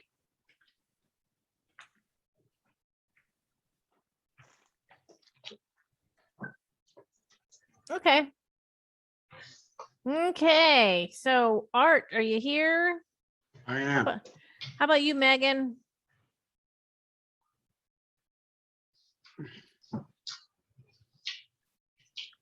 I'm here. I didn't mean to- Okay. dogs are barking. Okay, so I think we're now at the budget. So, Catherine, could I request that we bump agenda item 10 to before the budget? Because I think that it is going to inform at least part of our budget discussion. sure, tonight. that's fine. Let's go to number 10. Replacement of cluster boxes at Texas Oakway and Birch. Yeah. So this is an issue that was forwarded to the Parks Committee. Whether or not it ultimately belongs with the Parks Committee, I'm not sure, but it's kind of a homeless issue, I think. So it came to us. And there is a situation with the cluster mailboxes that are at the corner of Texas Oakway and Birch Drive. They are, all the boxes, as I'm sure everyone on this board is aware, are extremely old. They're probably the original to the development. So this is possibly a box from the 80s. It looks like a box from the 80s. So these boxes were broken into again recently, and this is, the upteenth time that they've been broken into. And so the situation is that because they have been broken into so many times, the back, basically pried open with a crowbar, they are to the point where they're pretty much beyond repair. The entire, and I'm wondering, Mackenzie, if you would pull the pictures up of that. I think Lee forwarded them to you. Have photos of the interior of the box that were provided by a property owner, the property owner who reached out. And so the interior locking mechanism is so destroyed and busted up from being pried open over and over and over again that the boxes they're just not secure anymore. And so what's happening right now is the post office is not delivering mail because the boxes are not secure. So they've been shut and sort of relocked, but they've been determined by the mail carrier to be not secure. So right now, all the residents have to go to the post office to pick up their mail. And so you can just see see how bent the door is. So, patching them up again is just it's not really a sustainable option. And not to mention getting the post office to do anything takes forever. So since this is also not the first time that this has happened with this particular box, this is also not the first time that the residents have had to sit and wait for however long to be able to receive mail at the clusters again. So the residents reached out in the hopes that the district can do something to actually just replace the boxes. And this happened the conversation happened I guess Thursday of last week. And because it seemed like such an urgent and timely issue with this particular box, I requested that it be on the agenda for tonight. So since that time, I went out and looked at the boxes, took pictures of them on my own. I have done a bunch of research into our options here. I have Lee spoke with the U.S. Postal Service Inspection Service.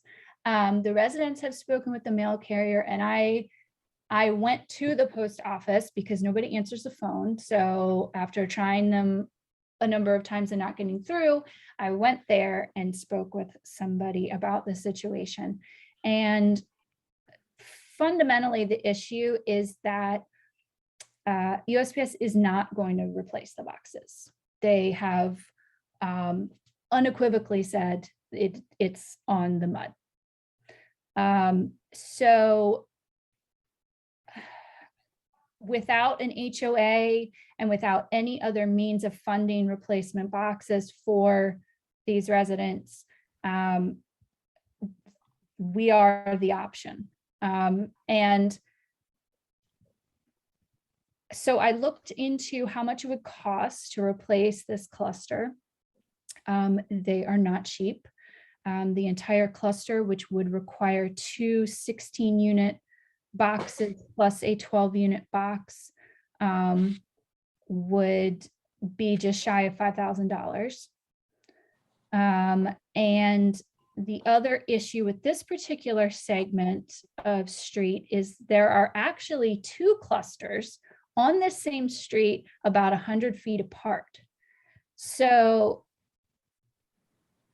this segment of roadway, which it's Birch and it goes between Texas Oakway and Mulberry, and the way that the houses and the lots are aligned, there are no front yards facing this segment of street. So it's all side yards. So there are no eyes on the street at any point. Both available street lights are way down at the end of the street and pointed in opposite directions. So I would imagine that this stretch of road is quite dark at night and also feels pretty safe for anybody who's looking to break into a box. And then combine that with the fact that these boxes are so old and so beat up, were manufactured at a time when the goal was just to prevent mail from getting wet by rain and protect it from the elements, but not necessarily to keep it secure. And this is just a perfect target. So based upon all of this, I am hoping that we can resolve the situation for the residents and replace at least this cluster and ideally both clusters that are on the street, because to me, it doesn't make sense to just replace this one and then not replace the one that's in, a pretty similar state of disrepair that's 100 feet away. So, I feel like none of us want this cost. I'm equally as frustrated by the fact that USPS has effectively washed their hands of the responsibility to replace boxes. But when I was in person with the woman at the post office, I said, so are there any circumstances under which USPS will replace a cluster mailbox? And I got an unequivocal no. So basically what I'm hearing you say is the post office, if their motto from my childhood through sleet and rain and all of that, it don't work anymore. It does. They're just not going to deliver it to a broken box. It does. You still get mail. You just don't get it to a broken box. And Catherine, you'll recall 2 years ago, I brought this same situation to the previous MUD board with photos, and I brought 6 separate boxes in the neighborhood.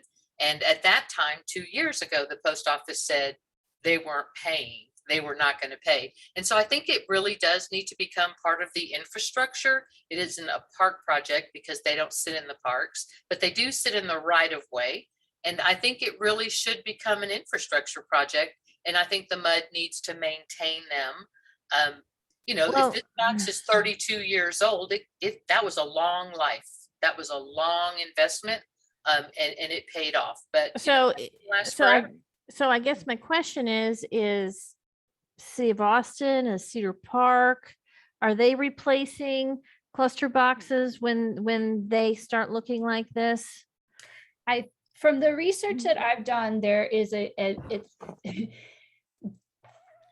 when you have this aging infrastructure, it's kind of okay, who's gonna step up and do it? If there's an HOA, sometimes if the HOA has funds, they will do it. But sometimes there are situations where the residents kind of come together and try to figure out a solution. But from the research I've done, it's a problem all over the country because Catherine, when I checked, the postmaster general said If somebody knocks them down and they're laying on the ground, then you'll get in line for a replacement, but it could take years before they get to you. And he said then at that time it was, if the MUD will pay for part of them, we'll move you to the front of the line. But now 2 years later, they just flat out don't do that. In Lakeline Oaks, the HOAs replaced theirs. They paid for their replacements. Right. So, it's just one of those, it's just a cost of doing business, Catherine, and mail has to be some service that we provide over other services for sure. Well, the Well, let me question get I this have. straight.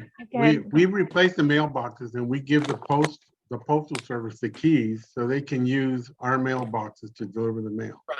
We give them Yeah. the back key, the master key in the Yeah. back. So And then, they Is that what actually- happened when that mailbox got destroyed on Little Elm? yes.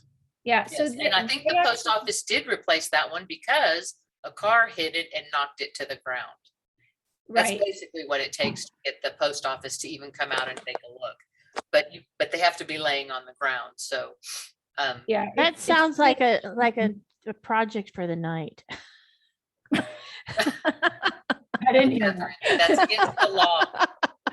Yeah, no, I mean, of course, I hear you, but my that's view against is the I law. would love to have it all back at our house. well, and even then it would probably take a long time to get it done. Okay, well, so the next logical question is, are the boxes that are being manufactured today, are they better than these were? Because they're, we're looking at a 40-year-old box now.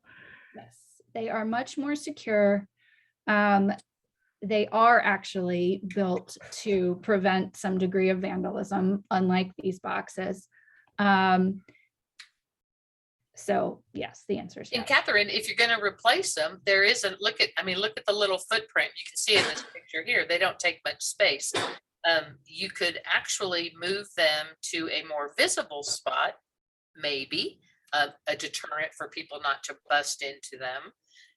And the property owner that reported this, because she did contact me as well, her husband's a contractor and he did research on a much more secure stable box, and his was running at like $1,700 a box. So you'll find in the budget I added $25,000, just a number, to replace. I was hoping that they could be done for $2,500 a piece, and that would let you do 10 boxes next year.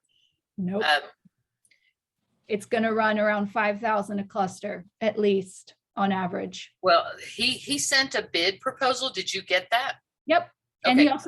also saw the ones I found and vetted the cost and said that that's a great bid. For So immediate yes, attention, the individual for the boxes- short term, we need to Right. get this one addressed, right? Yes. Exactly. So yeah, we're not talking about budget yet. We're talking about this discrete issue, but yes. So the individual Bank of 16. pedestals are around between $1,500 and $1,700 a piece. That's what I was saying.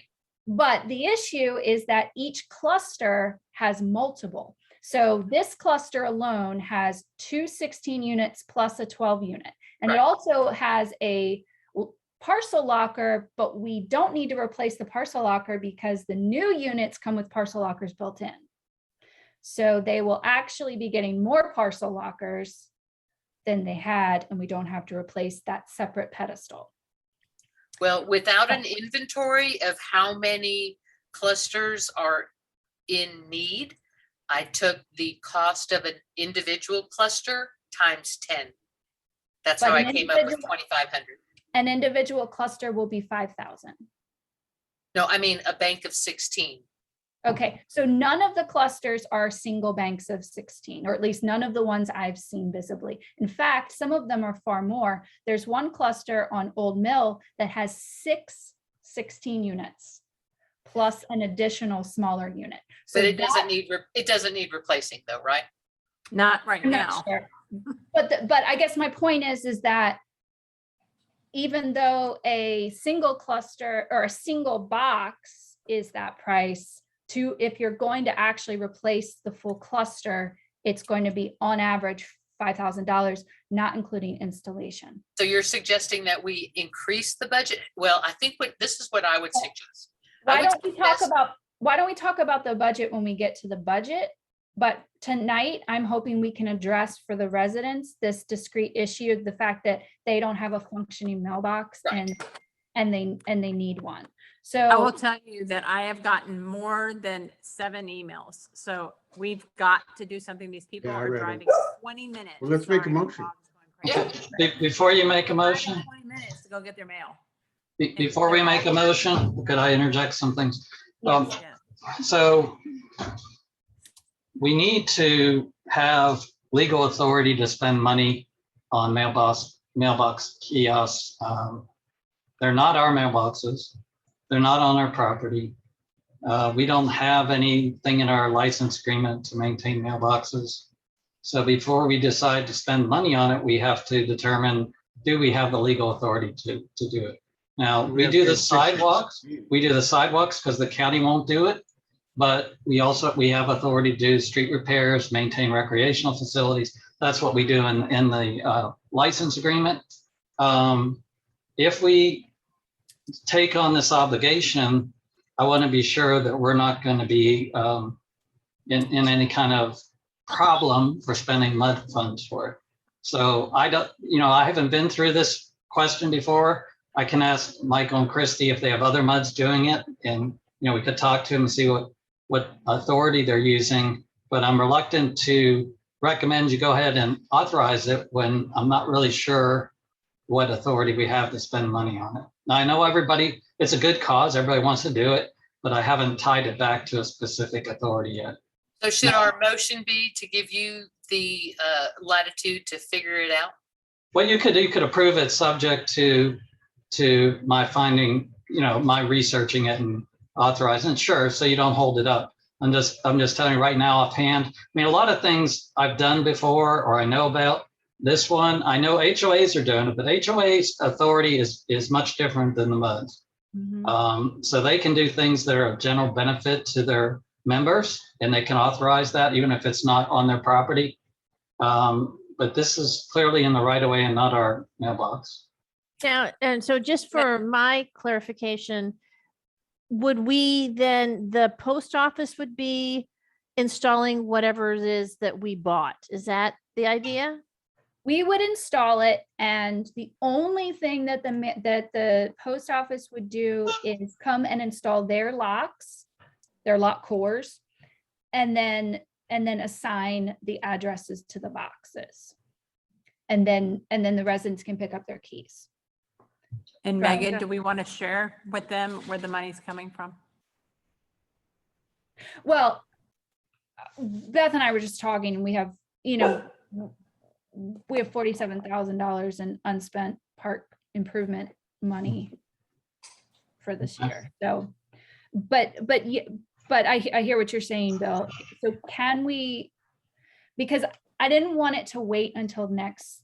No, I'm not saying we can't do it. I'm just saying, Okay. I have not tied it back to legal authority to spend money. Okay. Just because we want to do it and just because we think it's a good idea, we can't necessarily spend money. We're a MUD district with certain powers. Sure. Cities are much broader powers. Counties are much broader powers. So this is a common problem. Mailboxes getting broken into, mailboxes wearing out. And you're right, the HOAs have generally stepped up and taken care of this. Maybe cities too, I don't know. But I'm just not familiar with MUD's doing and how they're doing it. The other issues I'm hearing, is just a suggestion, is maybe the location of these boxes is not the best location. And I'm pretty sure if we move the location, you'll have to get the post office approval. Yes. The second thing I'm hearing is there's not good lighting here. And maybe we should be looking at another street light or something there, some kind of lighting. I guess the street lights would be probably the most logical, because you invest all this money going around repairing them. If it's not lit, even if they're better mailboxes, they're gonna get broken into. The people that do it are very aggressive on breaking in. So just a suggestion, you may want to think about those things when you do it too. Or I'm not saying it's to be part of your motion, but you might want to think about what you're going to do to make it better overall for people. Yeah, absolutely. And actually that reminds me, I had another question too. If the MUD is able to purchase them, then is that something that we can have insured? Like we purchase them, so we own the box then. And then if someone destroys it, can we? Yeah, okay, so we can factor that in it makes sense. If we're buying them and we're responsible for them and we're actually committed to maintaining them, then we probably can get insurance. I mean, you can't get insurance on everything, but if we can show, and that's another question, I guess, if other people are insuring it, that I don't know if the HOAs get insurance on them, they might, but that would be a really good idea if you can get insurance. Okay. Let's make a motion and figure out what we need to do. Okay. All right, so then let's see, let me just make sure I'm gonna phrase this right. So it would be subject to, Bill, your determination that the MUD has the authority to make that purchase. Okay.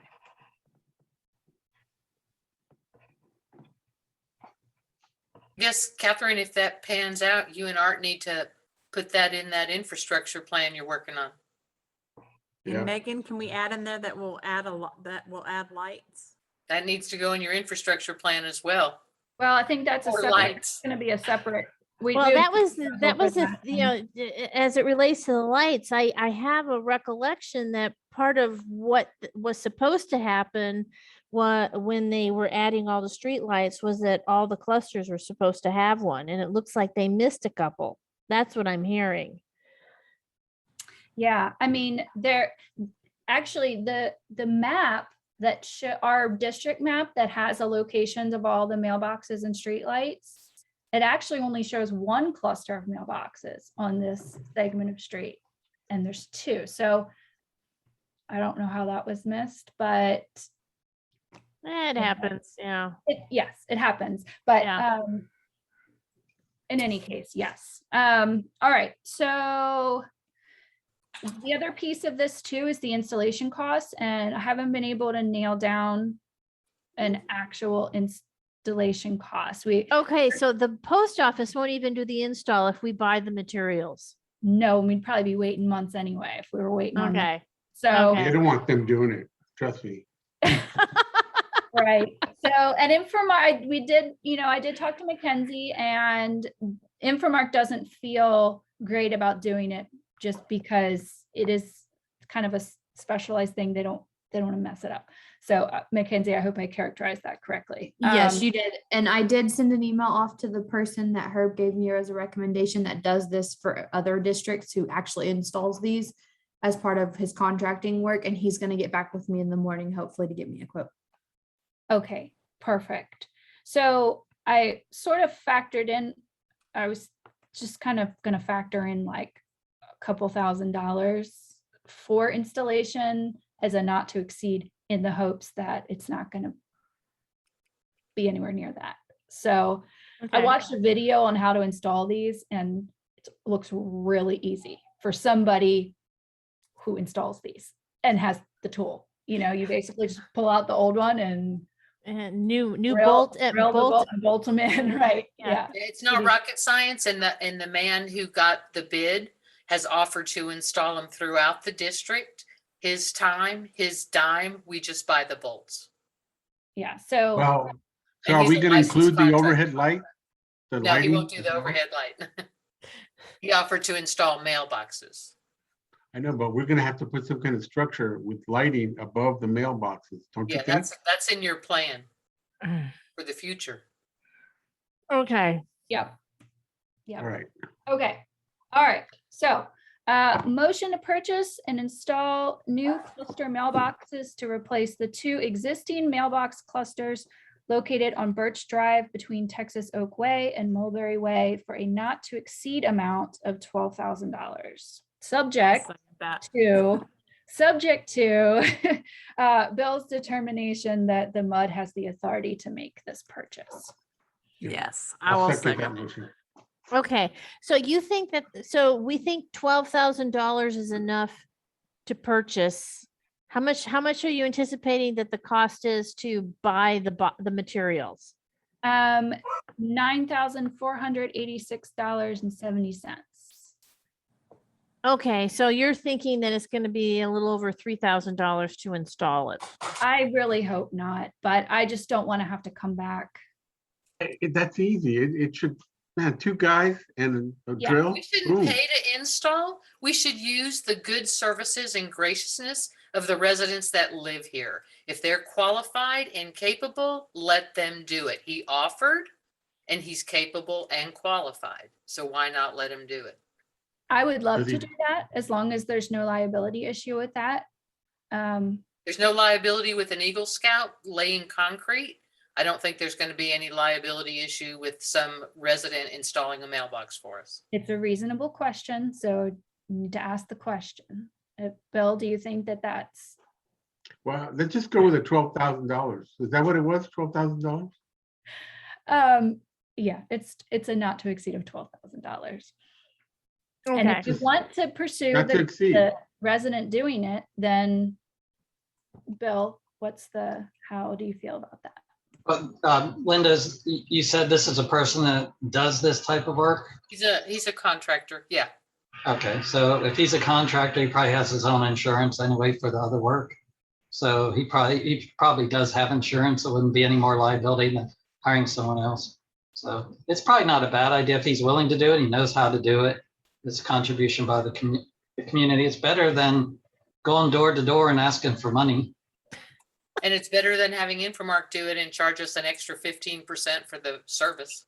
Oh, they're not willing to do it anyway, so never mind. Contribution so, to the community. I like that. Have we talked Okay. this one out? yeah, I think Can we we- talked this one out. Can we vote Okay. this thing in? Yeah, okay, so I'll call the vote. Linda, Yes.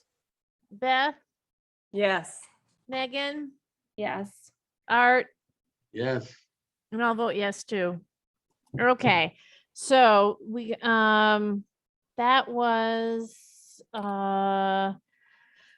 number 10. So now we're going to jump back to agenda item 8, and this is the budget. And so we're going to turn this back over to Michael. You want to pull the latest version up? Yes, I do. Hang on, there's my share. And there's the budget. And let me know when you see it. I see it. Okay, so I sent two versions recently.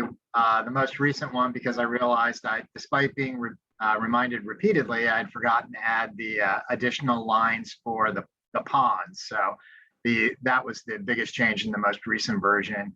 I'd also gotten some other feedback, so I incorporated that. Let's kind of run down if this will let me move. One of the items was increasing the legal litigation amount based on the expectation that it would be higher than we had initially budgeted. Also upping the legal records request for the same reason. And then, and we've been talking about the cluster mailbox replacement. That was in some prior versions already, but we've got a number in there. Obviously. Okay, wait, hold on. Go back up. You had another yellow one. So did that used to that be? 40, that actually hasn't changed in a while. I haven't been uncoloring things just Oh, because. okay. Well, I Yeah. thought maybe it was 80 and now it's only 40 or something like that. Yeah, that was the last change that we'd made, was bring it down to 40. Okay, okay. None of those items changed. And I have not yet incorporated the rate increase on the bulk water and wastewater. I'm kind of holding off to see what the intention is on the revenue side, because obviously that will likely be offsetting. So theoretically, it won't affect the bottom line, or it won't affect it by much.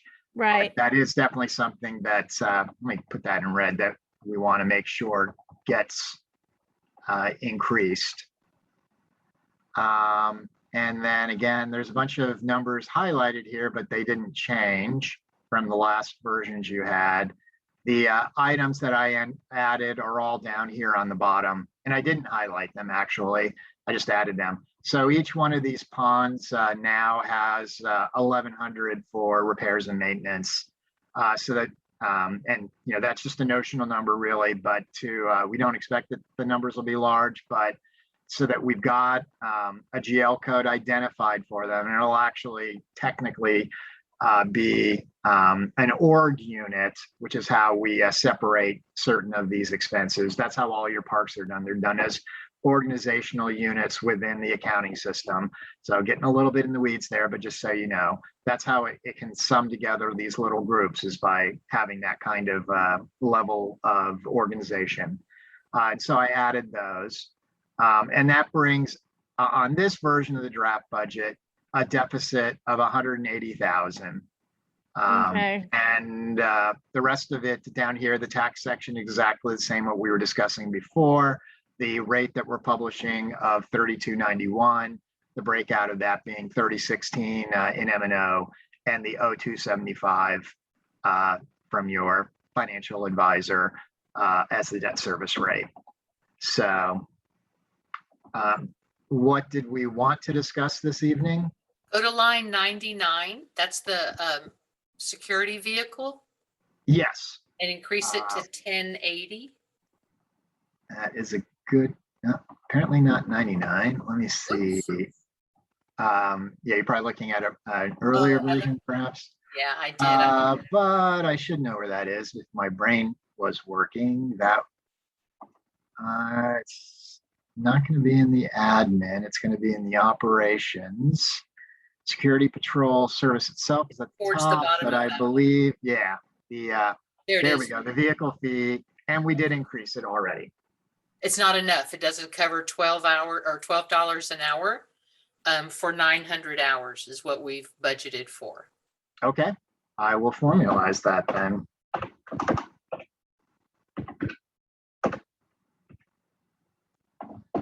That's it. Okay. Now my line numbers aren't going to work for you, but you'll find Okay. So if I'll figure it. I only put 25,000 in for the mailboxes, so that would give you basically 4 banks to be able to do, because Megan's number covers 2 banks, 2 clusters. So and she's at 12,000, so you could do. That's sufficient because we're not all going to do them in 1 year. We can. No, we can it spread would them out. spread out. Oh. But so that's about another 2 after that. Well, so, and just while we're talking about mailboxes, how many do we have any other clusters or as bad as the ones that we were just talking about? Or are they special? No, the ones I gave you 2 years ago still haven't been replaced. I know, but the post office is still delivering mail to them, correct? Well, yeah, but you want to wait until it gets to the place where they. No, don't no, deliver? I'm saying we don't have any other areas in the mud where the post office has said, I'm not even going to deliver the mail. That's what I'm saying. Not currently that I'm aware of. I know that there are a lot of, I mean, even mine's been broken into before in, where I live on London Lane. So just so that we can talk about this, there are 34 clusters in Anderson Mill West and Hunters Glen 1 and 2. And I didn't count Lakeline Oaks because they've replaced theirs, and I didn't count Valente Hills because they're all newer development.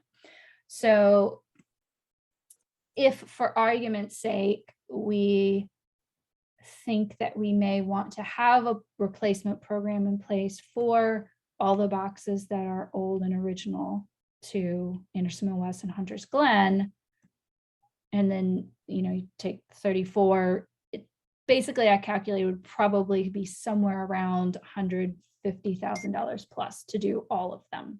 Wow. So Doesn't Hunters Glen 1 have an HOA? So can't their HOA do theirs? possibly, I don't know what their fee is though. How many boxes were in Hunters Glen 1? Well, it didn't- really I- doesn't matter. I mean, you're Yeah, just planning out for the future. It doesn't Right, matter. yeah, no, I mean, it is the case that they have an HOA, but not all HOAs are created equal in terms of what their budget's like. So, you know, it's not a cheap. Gonna cheap- raise some eyebrows, because if we do it for some and don't do it for everyone, you know. I Right. agree. I agree. So, you know, So take that for what it's worth. I think if we but- do 2 a year, outside of this one that we're doing, this is the exception, but if we do plan for 2 mailbox clusters a year, depending on how many there are, like if there's a bank of 3, right? So it's 6 clusters, is that what it is, Megan? Is that the way they define it? If it's Well, a bank of 3? Well, 16 so boxes.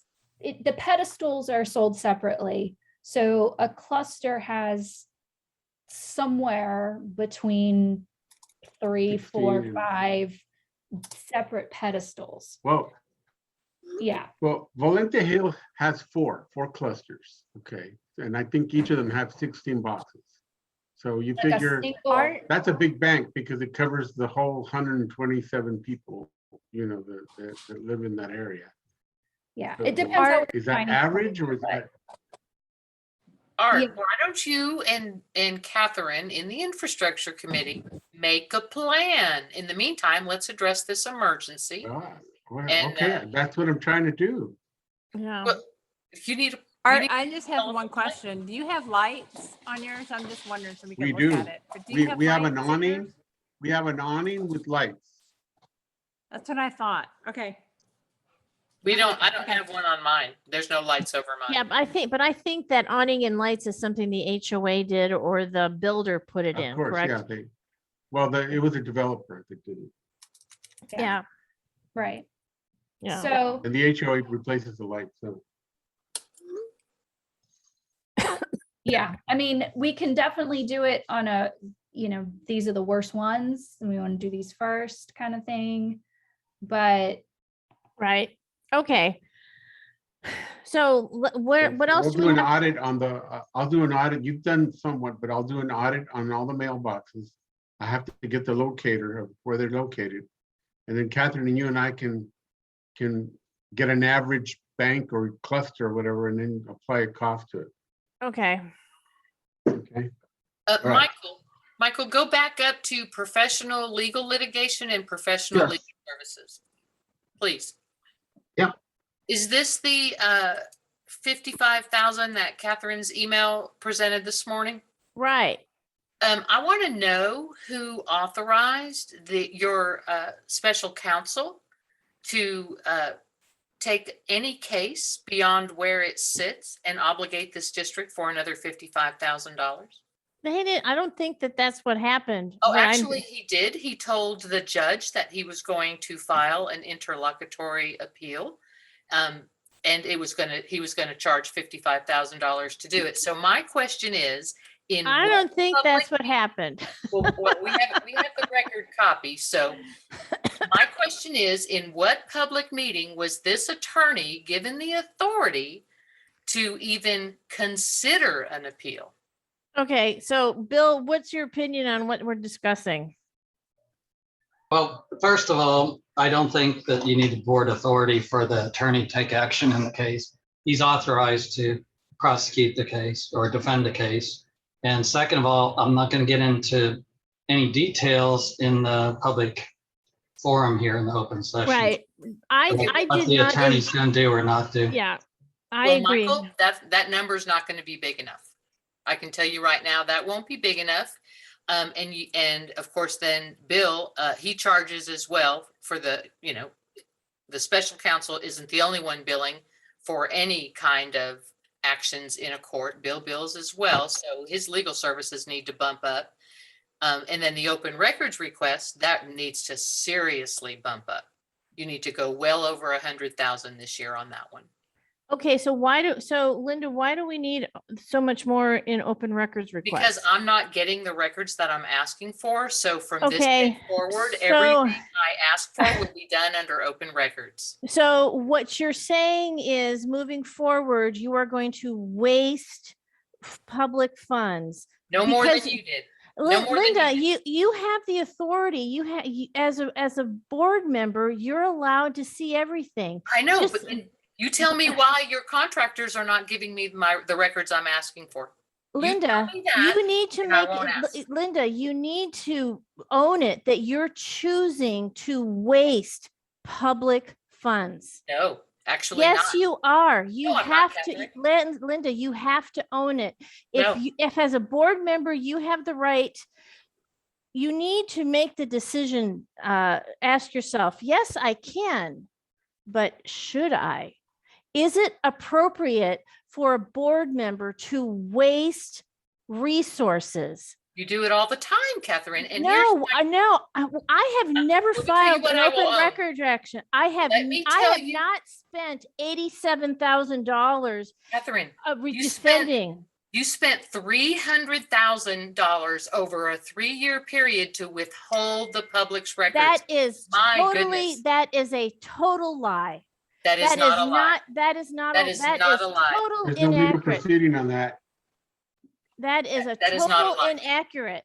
Here's the That thing. is totally inaccurate. You Listen, are listen. absolutely correct that I have the right to see any records that I ask for.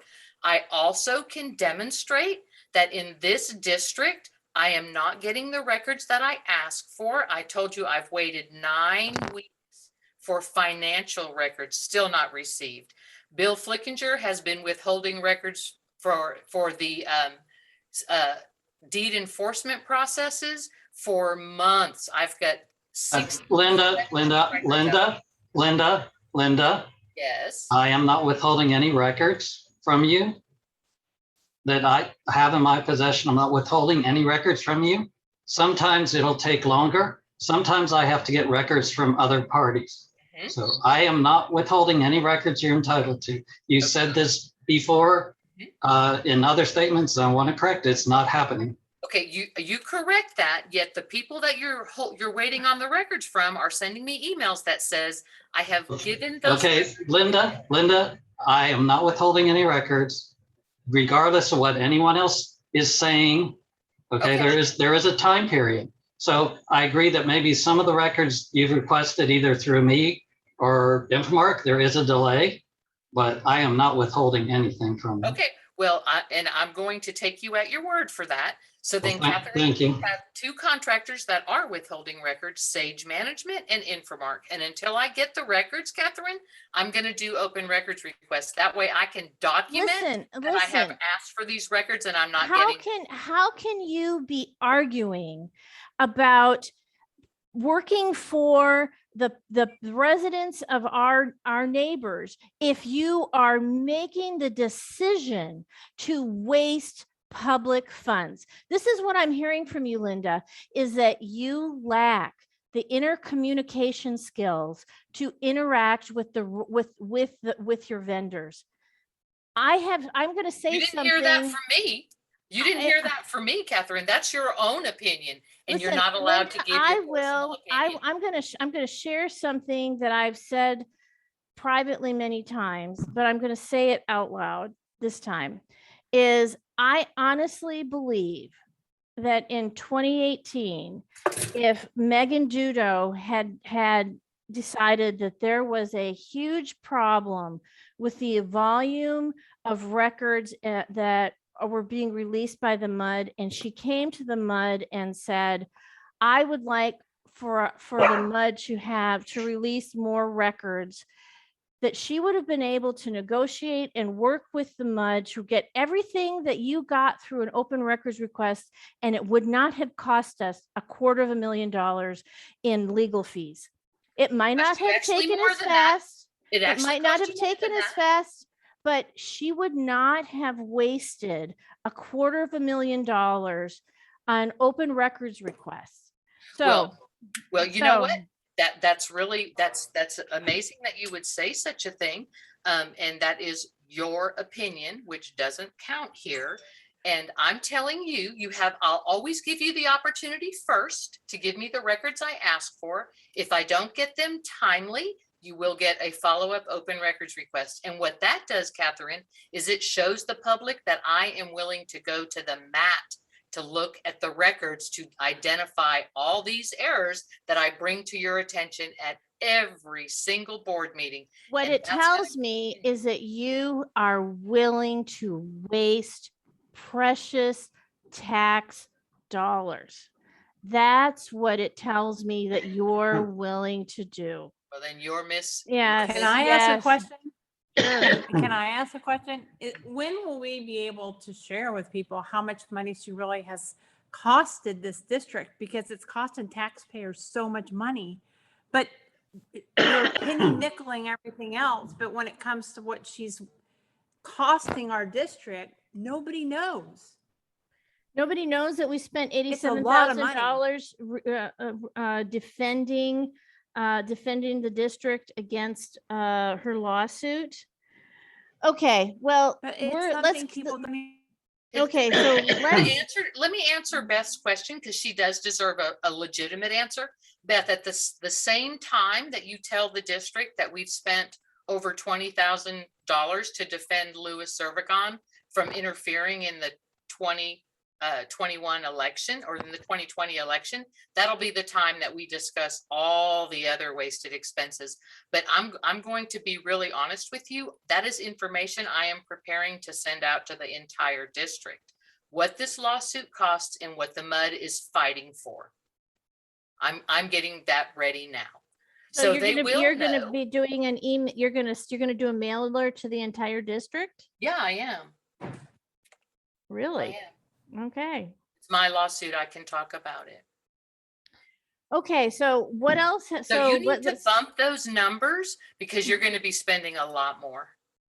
Okay. We are going to be spending a lot more. And again, Catherine, I want to be very, very frank here. I will give every contractor an opportunity to give me the records I ask for within a 10-day window, which is what open records allows. And I will be very patient, Linda, and I will ask really nice. We don't Wait, move I that have one fast. more question. I have one more question. For the people that you've borrowed money from that have come to the MUD saying, when are they going to get reimbursed for this lawsuit that you've borrowed money from? Are you going to share in that email when you're going to pay them? I didn't borrow any money, Beth. I don't know what you're talking about. I haven't borrowed any money. Borrowed money? No, I have not borrowed any money. Not from the MUD or anyone else. So I don't know what you're talking about. Can we get back on track to the budget? Yeah. Yes. Okay. So what's left? Because I'm ready. Bump those numbers. You're gonna be short. Linda, what was your number here? I thought I heard 100,000. Is that correct? For open records, you need to do 100,000. That's what Catherine and the previous board have been spending for the last 3 years on open records. That $55,000, Catherine, you and Art on open records might be able to explain to us why 12 open records requests have cost this district $55,000 this year. And some of those requests were submitted last year.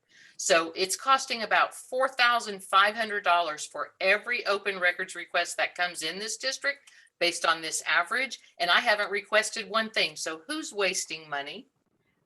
Linda, you're telling us right now that you're going to be wasting $100,000. No, I'm telling you right now that you have spent $55,000 so far this year to withhold information from 12 records requests. You've had 12 records requests this year and have spent $55,000. How many of those have you satisfied? How many of the open records requests have you satisfied in the last year? Do you know? Nope, I don't keep track of that. I have people for that. Well, you have your people are spending $55,000, $4,500. Listen, Linda, you seem to think that people's time is free. It's No, not. absolutely not. Absolutely not. Let's keep going. You want to add more money. That needs to be 155. That needs to be 155 because they already had 55 in there. And if I'm going to have to get my records through open records, we already know they spend $100,000 a year to withhold records. We know this because we have 3 years of history. So that number on 108, Michael, should probably be 150 would be a fair number. And that's the budget that the people need to see, Catherine. And then we can explain to them why it costs so much to process open records requests. And I'm prepared to explain that. You're prepared to explain that you want to waste taxpayers' money rather than using your rights as a board member. Did you not and hear getting me the record. say that I will give every single contractor an opportunity first to provide the records that I ask for, and only, and if and only they do not give me the records, then you get an open records request. I've said that 3 times now. Do you understand that? Let's keep going. Let's keep going. So that, and then the litigation and the legal fees, they need to go up too. That's not going to be enough. And who else are you litigating against, Catherine, for 110,000? As far as I know, it's just you. Actually, it's not just me, but I think you have something going on in Tierra Blanca.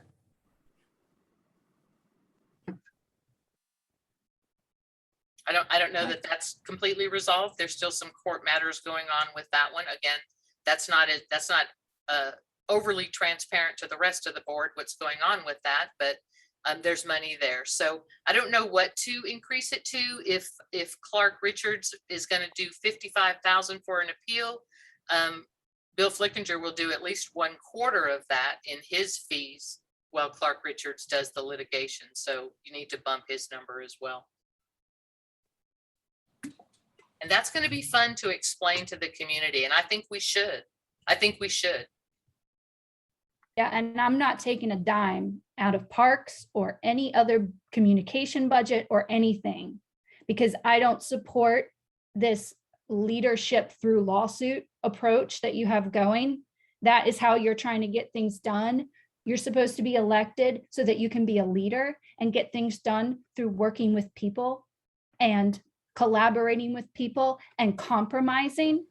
And instead you are just suing your fellow board, and that's how you're getting things done. And I don't agree with it. Well, good. You get a vote, but you don't get the final voice. It's a waste of money. It's a waste of my family's tax dollars. It is not how I want my family's money spent. It is not how I want my constituents' money spent. So I don't agree with it. And if the budget is now unbalanced, I am not going to vote for a budget that takes money out of things that make our community better and stronger to fund your leadership through lawsuit. That's a good way of putting it, I Megan. agree. That's a good way of putting it. It's so true Okay. because she's hurting every member of this whole district.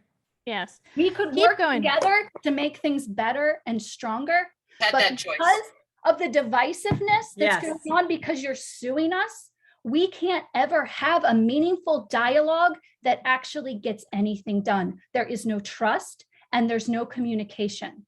And as long as that continues, we are not going to be working on behalf of the residents of this district. Well, you might not be, but I certainly am. No, you are No. working for yourself Linda, and the whole your state, interests. Yes, I agree. Your She's opinion. totally working for yourself. Keep Your going. opinion. Keep going. Linda, the whole Michael. state knows that Cedar Park has this crazy lady working on the board that's suing us. Oh, you'll get to But she tell wanted to me be about on the all of those board. people in Hey, Cedar look. Park. What's the bottom line don't then? have to. Everything that we put in there, what are we looking at? Well, before I jump down to that, is there a consensus to increase the line 85 that I'm on, the legal services? We're projecting to think that's hit way too much. 215 this year. So, the idea that we'll drop down to 145, given that it sounds like nothing's going to change this year, I actually agree that we probably need to increase that budget. But I do want to hear, this is not my budget, this is the board's budget. So should I increase this number or not? I think I we don't should- think that, Michael, I don't think we have a choice because I think That's it- ridiculous. 145,000 for legal? No, I don't agree to that. Well, we've already spent 215. We are Well, spending. Well, now that's we're projected. projected to spend 215 this projected. year. Yeah. Yeah. So what do we want to do? 175? No, I don't. No, I don't either. And let's remember this. These are all estimates. If we're lucky, maybe we won't spend this much money. you know. And the reality is we don't have a choice. It doesn't, if it came out at $1 million, we would have had to pay it. You know, so Well, look, we have a budget that we have a responsibility to our constituents. So we have to keep their tax rate down. If this is going to put us over, we're going to have to cut from somewhere else, like Megan said. This is ridiculous. 175,000 for legal fees? No. so I what, don't so agree what, with that. so what did we, so last year, what did we budget? So what did we budget the current year? We budgeted, well, we spent 151,000 In in 2020. 2020. I can quickly look up that budget. Before you leave that but I page- don't remember what it is off the top of my head. It's But right that's there. a variable cost. That means it's avoidable. We can Look. avoid some of these costs. It's right there in the adopted budget 2021 column. You That's the budgeted 2021 $90,000. budget. The question was in 2020, what did we budget and then what did we do? And I'm looking that up. Well, you hang on. can see in 2021, you failed. You budgeted 90, and so Right. far you're at 161,603. And you're projected to be at 215,471. So you are way off. Yep, and I'm just curious how far off we were in that prior year. So I'm looking that up. There it is. And Give me 18 and 19. yeah, Michael. it What was did we the same say? budget of 90. We carried, the FY20 budget was 90. We ran 151. In 21, we budgeted 90 again, assuming that we would get down to that. And we're, likely to hit over 200,000. So It's ridiculous. Man. Well, what do you Sir. want to do? Well, I don't want to do that. That's for sure. That's taking the money away from You to something else, from the change that. parks, from the infrastructure, Nope. I'm from not taking money away things from that the parks. matter. We need to take a hard look at this and say, no, we're not going to spend those kind of legal fees. That's I ridiculous. agree. We can solve that problem. Linda, drop your lawsuit. And Do the stop, right and, thing. and stop, look, and stop making an open records request as a You board have member. had every opportunity since I took a seat on this board No. to do the right thing, and you choose not to. So Because until you're you do the suing right us. thing, you will entertain. You're violence. suing. You're suing us already. There's no communication because you're suing us. That And you're a board You member, never Linda. You're tried with us. to work as an elected official, to do your duty, to lead, not to sue. You never tried. That is so blatantly false. got- Megan. Oh, nowhere. no, that is not, I agree. Okay, this is what I suggest we do is we know 90, we've tried 90 2 years in a row. Let's just leave it at 175 and Okay. keep going down, Yeah, going I- down. I- and to don't get wanna back do that. to Art's question, Okay, what's the bottom Let's line? see where it now? hashes I out to. don't It's know. going to be it's ridiculous. That those legal fees. All are- right, so that's put us at 307 Dang, now. That's a shame. It is. Maybe Sure cut is. some of that granite and do some this year and some No. next year. You don't No. need $80,000 in Yes, we do. granite. Yes, No, we you do. don't. Take anything need away from the security infrastructure. more. We're of the not park. taking it from the parks. Well, you know something, Megan? That's not your decision to make. It's No, a but it's my opinion and I You get. know a- what, Linda? It's not your decision to take everybody's tax dollars. Right. To do. Oh, what it you is my do, which decision. It's Everybody. my lawsuit. I get to decide, not you. That's Right. right. You know That- what? That's So right. then It's- be accountable for it. I That's am. right. You don't have a balanced budget because of your lawsuit. That's No, right. because of $80,000 in granite and no No, security. no, I agree. I disagree. Well, you always do, Catherine. None of Okay, that's right. listen, this isn't the final number. It is. Right. No, because we got next month. It's going to be adopted that next month. Right, you're That's not what I approving mean. the budget here. This was just, a little bit more of the budget workshop, so we Yeah. can see where we're at. Yeah, okay. Oh, and so we also, the other thing that wasn't included in here that I remembered that we missed last time was if we are going to replace the remainder of all the plants and trees that were lost during the storm, that's an additional $13,000. Okay. Okay. And so was that going to be part of the trees and trimming, or is that going to be something else?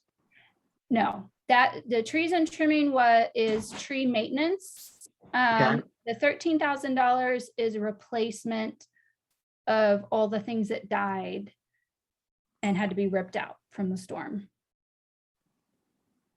Okay.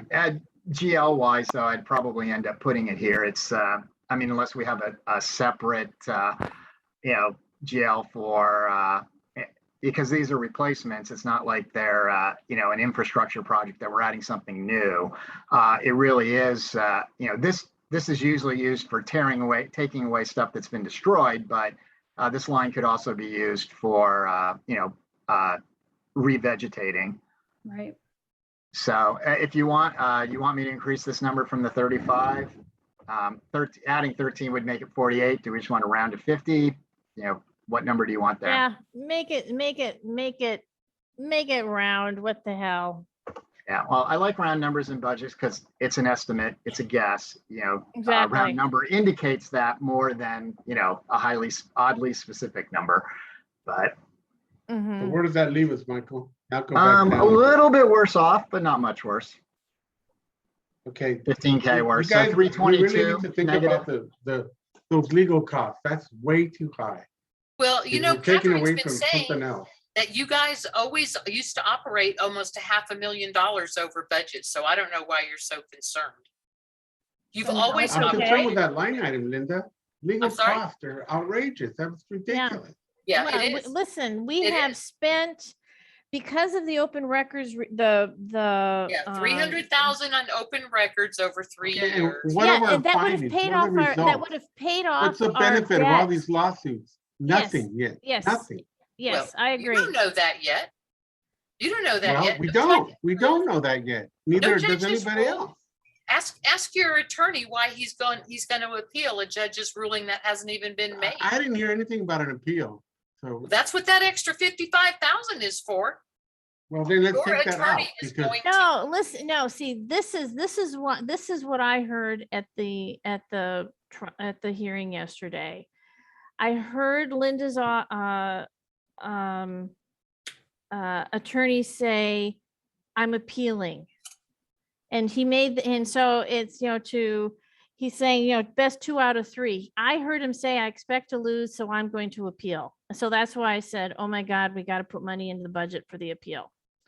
Oh, yeah, no, and in the Catherine. prior years, Linda, to answer your question, those were things that we were working on, infrastructure capital projects that better the community. This stuff is legal fees. These are lawsuits and stuff. So Yeah, no, I don't and agree. it's a way, That's an outrageous legal budget. I'm not going to I agree. sign up on this budget with that kind of element. Well, in see, it. this is the I'm not. problem. This is the problem, Art, is we don't really have any control over this because Linda is going to continue to sue us. When she loses, she's going to appeal. So we don't have a choice about having to defend ourselves in an appeal. And then she's decided that she doesn't want to work with us. And so she's going to use open records requests to get information that she already has access to, which means we have to redact everything that she's asking for. No, you don't. It's like, No, you don't. You don't. okay. And Catherine, if I have to tell you a fourth time, number one, the statement you just made about the hearing yesterday is false and totally inaccurate, but that's okay. We're going to get that resolved because we have the record. And 2, I have already told you, here's 4 times.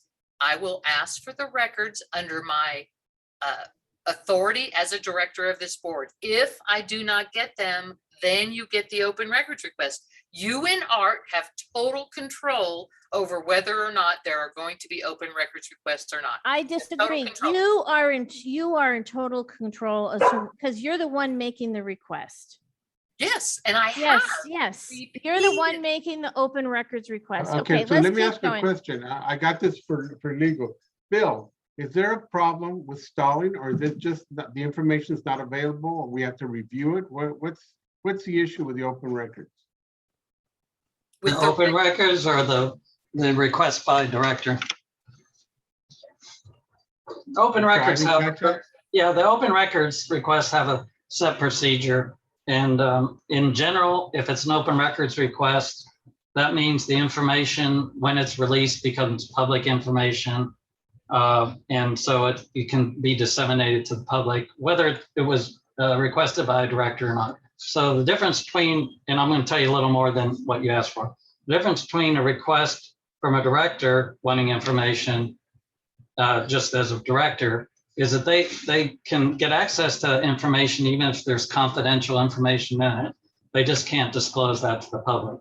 If a director makes an open records request, it's just like any member of the public making a request. So that will require some additional scrutiny. Catherine said redact. It's going to at least require review for confidential information. Occasionally, it might require some AG determination. But in my opinion, the real delay in getting information to Linda is that she has a pending lawsuit, which has caused a lot of concern on releasing certain information, especially related to deed restriction enforcement.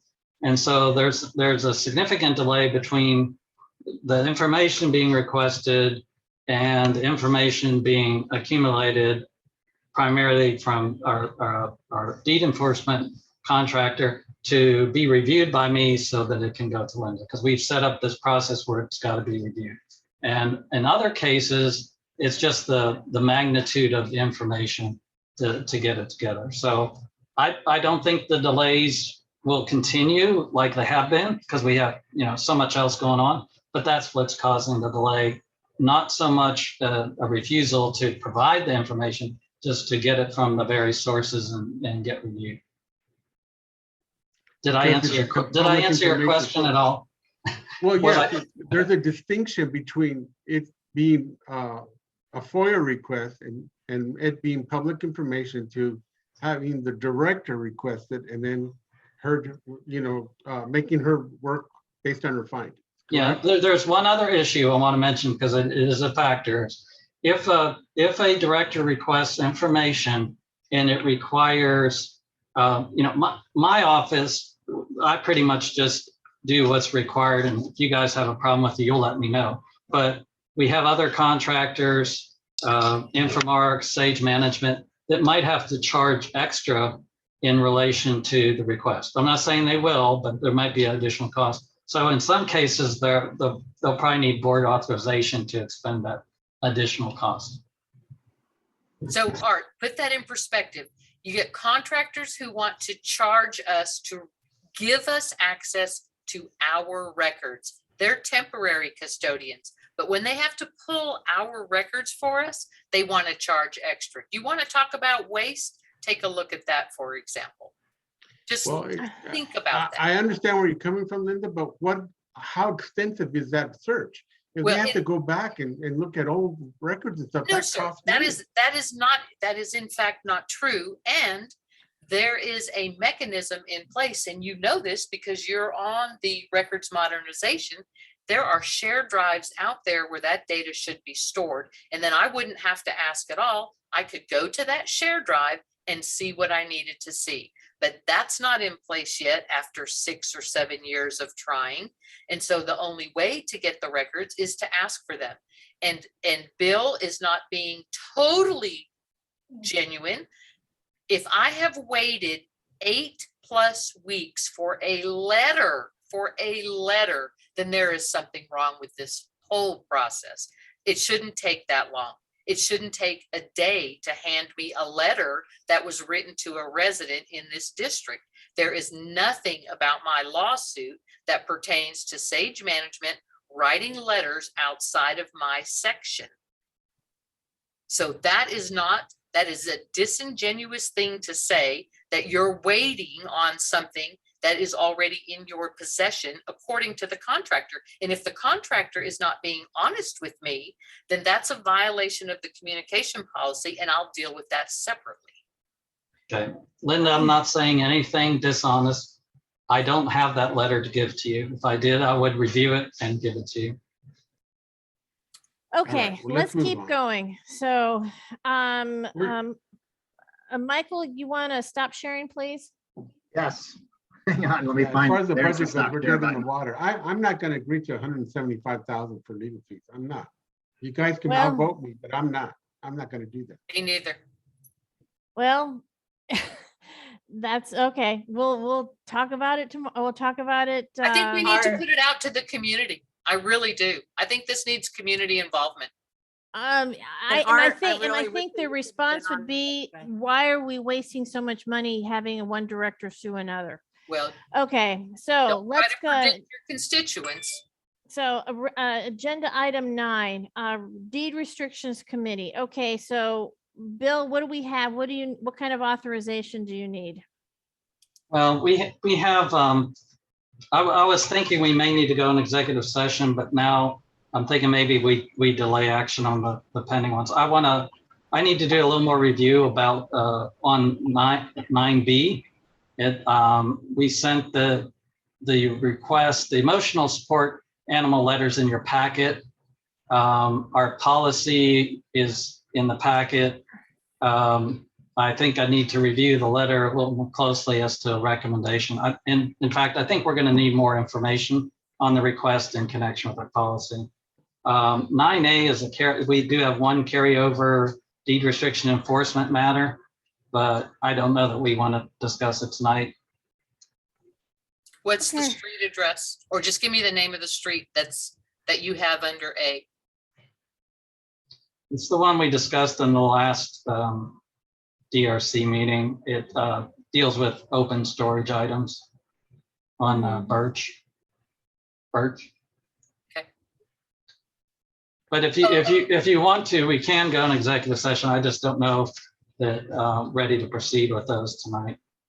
I'll be quite honest, I don't want to go into executive session. Okay. Did that anybody means else no- have any? No does any- action Can we will resolve happen this now? between now. Let's and the- resolve it now. You want to resolve it now? Okay, hold on. Well, we'll go into executive session at the end. How about No, that? if we have to go into executive session, then no. Yeah. As long as no action is taken against that family until we discuss it, then it can wait. I agree. Yeah, no action will be taken till the next time we talk about it. And frankly, Catherine, we're probably going to need at least one additional meeting to catch up on all the pending matters that have to be heard. Things like communication policy violations and such. And so this can be part of that. Okay, September is going to be heavy duty with your tax rate hearing, your budget. But if we're really going to get the other things done that haven't been done, it might be another meeting. okay. Okay, let's go to agenda item 11, the rate order. So that's on there for discussion if we had anything concrete. There's nothing specific tonight. We are going to have to seriously look at the rate order when you're actually ready to adopt your budget, because we have increases in the wholesale rates you're paying to the city of Cedar Park. Right, Catherine, you wanted, maybe the budget committee wanted to look at the tiers. I think Linda's Yes, suggestions, look at that. yes, Look yes. at the base fees. And there might be something else in the rate order. Now, every year, once a year, you get to set your tax rate, and then you're stuck with that for a year.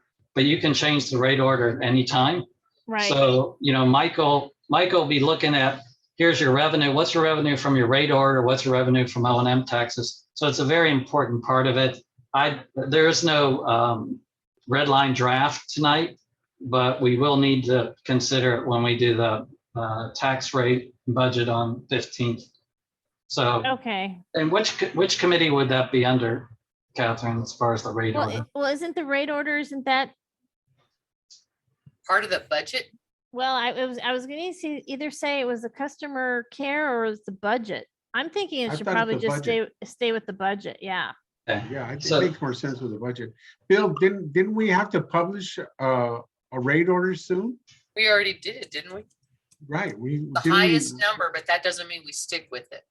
Oh, Yeah, I yeah. I understand. think you're that. talking about the tax rate, but the rate order is the water and sewer rates. That's what Bill's Oh, referring. okay. Yeah, that's it's what I was a thinking. different document, but yes, we're publishing notice of public hearing on the rate order, proposed rate order you voted on previously. This rate order is your water and wastewater rates you charge to the residents, it doesn't have anything to do with taxes. So what I suggest, Catherine, is that we work with, probably include Michael as well, work with the budget committee on a red line rate order that we can take up when we do the budget on the 15th and try to incorporate all these increases. Some will be increases, but changes Mm-hmm. that we're talking about. Okay, so the rate order is also where the water rates are, correct? Correct. Okay, so we're gonna have to, if we're gonna make changes to our tiers, we're gonna have to understand what those are then. Okay, Now, Okay. well, on a tangent to that, isn't the fire fee, the fire? yeah, the base fee is part the of the fees rate for order. Fire service Yeah, and, and right. Yeah, those are all in there. And, you know, when you review the rate order, the tiers, historically what we did as a board, and like Catherine, you probably remember, probably are too, is we tried to mimic the tiers that City of Cedar Park had put in. That's for the high, when we say tiers, that's the higher usage. So we're going to get a, you know, copy of what Cedar Park has so you can compare. That doesn't compel you to follow that. It's just something this board's done in the past. Right. all right. Okay, so let's move on to agenda item 12. Before we do, Catherine, did yeah. you tell me last month maybe that you were going to be out of town next month? So we need to get this budget thing nailed down. Yeah, so, right, so correct me if I'm wrong, we have to finish it at our normal first Wednesday board meeting, correct, Bill? Yeah, September 15, you're going to have to adopt a budget. Right. You're going to have to set an actual tax rate on the 15th so we can get it to the county the next day. Yes, okay. Okay. And you'll still be here? Yes, I will be here. Okay. Okay, agenda item 12, identity theft policy, the FTC red flags rules. And if I remember correctly, this was about my desire to attempt to collect abandoned accounts. Yeah, so you wanted to send them to collections. We talked a Right. little bit about collections and how that works and so forth. What I did send, it's not in the packet, but I did send, Allison sent you via email, some information on this for you to look at, but nothing has changed on the red flag rules or the guidance from the FTC. There's also a sample policy in there that we had gotten previously. I've not written your policy yet because there was some, I guess, confusion or hesitation as to whether we want to do this. Infomark, all their other lawyers have implemented this policy a long time ago. On the face of it, it looks like we had to have it, but there is an exception. And the exception is if you're not sending accounts to somebody that has access to credit reports like a collection agency, this policy is not required by the federal government. If you adopt the policy, and I'm not saying don't have one, what I'm saying is if you have one, and if you're doing it for the purpose of collections, you will have to do an annual review. When you read through the guidance, you'll see it has to be monitored. It's designed to look for fraud, so you have to have mechanisms in place. And perhaps Infomark has all that in place, I don't know. But the reason I recommended against it in the past is referring accounts to collections was not all that effective. It didn't result in that much money. So I was reluctant to recommend another administrative review, annual review, monitoring function if there wasn't any real return. So, you know, that's why it's still on the agenda. If the board wants to proceed with it, we would actually write the actual policy and you could approve it, after which you can send accounts to collections. How much are we writing off each year in unpaid water bills? What's the amount? I don't have that number. Catherine, do you know? No, I don't know, but the point, but just so I'm clear, in order to be able to send accounts to collections, we have to have an identity theft policy. If you send them to a collection agency, which is what you're talking about, a collection agency will charge you a fee. They'll report it on the credit report. They'll probably write at least one letter. They probably won't make a lot of phone calls. if you had a large amount and you wanted me to collect it, I can pursue it as a lawyer because I don't report to credit agents, credit bureaus. I don't access. I think we need to find out how much, what big a percentage, Yeah. we have uncollected, Right. How How much many bad did we accounts are have? we writing off each year and what is the amount? Yeah. So What is who the has amount? That that way, information? the cost benefit analysis. Is that Infomark? They're worth that has it. that information? Yeah, they would have that Yeah, information. it's accounting information. And then coupled with that, because I asked the question years ago when this came up, is how much money do you get when you send off to collections? And back then, the answer I got, like, I think I asked, well, how much have we got in the last few years? And the answer was 0 collected. So that's why I recommended against the policy. So So I it's don't know if Infomark probably can give you some updated information on, how useful that process would be if it's worth it. I don't think that Michael Luft has the information regarding water accounts. That's correct. But Doesn't it is something that Infomark has. It's, when you said it's accounting, not me accounting, Not you. but it's part of, it's actually on the managerial side, but we'll see if we can pull those numbers for you. And just to, since Bill mentioned it, I've worked on districts for many years, many different districts. And those that have sent stuff off to collection have, gotten very low returns. It is very typical. I know some districts that did it pretty religiously, and the percent yield is low, and then you have to, the cut for the company itself. So, but I'm not telling you that it's a bad idea or anything. That was just the experience that I've had with them in the past. I don't have any recent experience, though. None of my districts have been doing that lately. Very So little Okay. return. It'd be good to know what we're looking at here to see if that's worth the time and trouble. Okay. And So just so I'm clear, the only way to report to a credit reporting agency, because really what I'm trying to do is I'm trying to figure out a way, how do we tell the next water district, the next MUD, the next city of Austin, the next utility company, hey, this person doesn't pay their bills. They don't pay their water bills. That's really what I'm attempting to do. So the only way to do that is to adopt this policy I'm hearing. well, Catherine, I'm not even so sure that utilities can report to a credit bureau. I've never seen a utility report of non-payment on a credit report. I don't know if they're even allowed to do that. And again, that seems so punitive. What would be the benefit for this MUD for you to do something like that? Because I think that everybody has a moral obligation to pay their utilities. It's like, this is the one thing that we all have in common. It's all about, we've all got to pay the freight. And I agree that we should yeah. do what we need to do to collect within the MUD, but what happens when they leave is really not our business. You shouldn't really. Well, listen, when they're leaving us with a large bill, I disagree with that. Well, then you use Bill Flickinger to collect it. So let's go on. So agenda item 13, the recent case conference. So Linda asked that we add this to the agenda so that we can talk about this. And so I've put together a little statement, and I'll go ahead and read it. My experience at this month's case conference reinforced something I think we all intrinsically know, but I think we forget. And that is, we live in a really small world.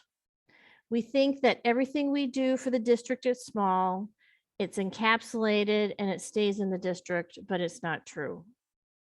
This realization struck me while at a restaurant. Beth and I were chatting while queued up at a bar, and a man I didn't know said, "You're here for the case conference, aren't you?"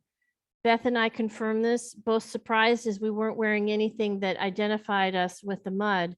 The man continued, "You're from the MUD in Cedar Park, with the director suing all the directors and tearing up the community."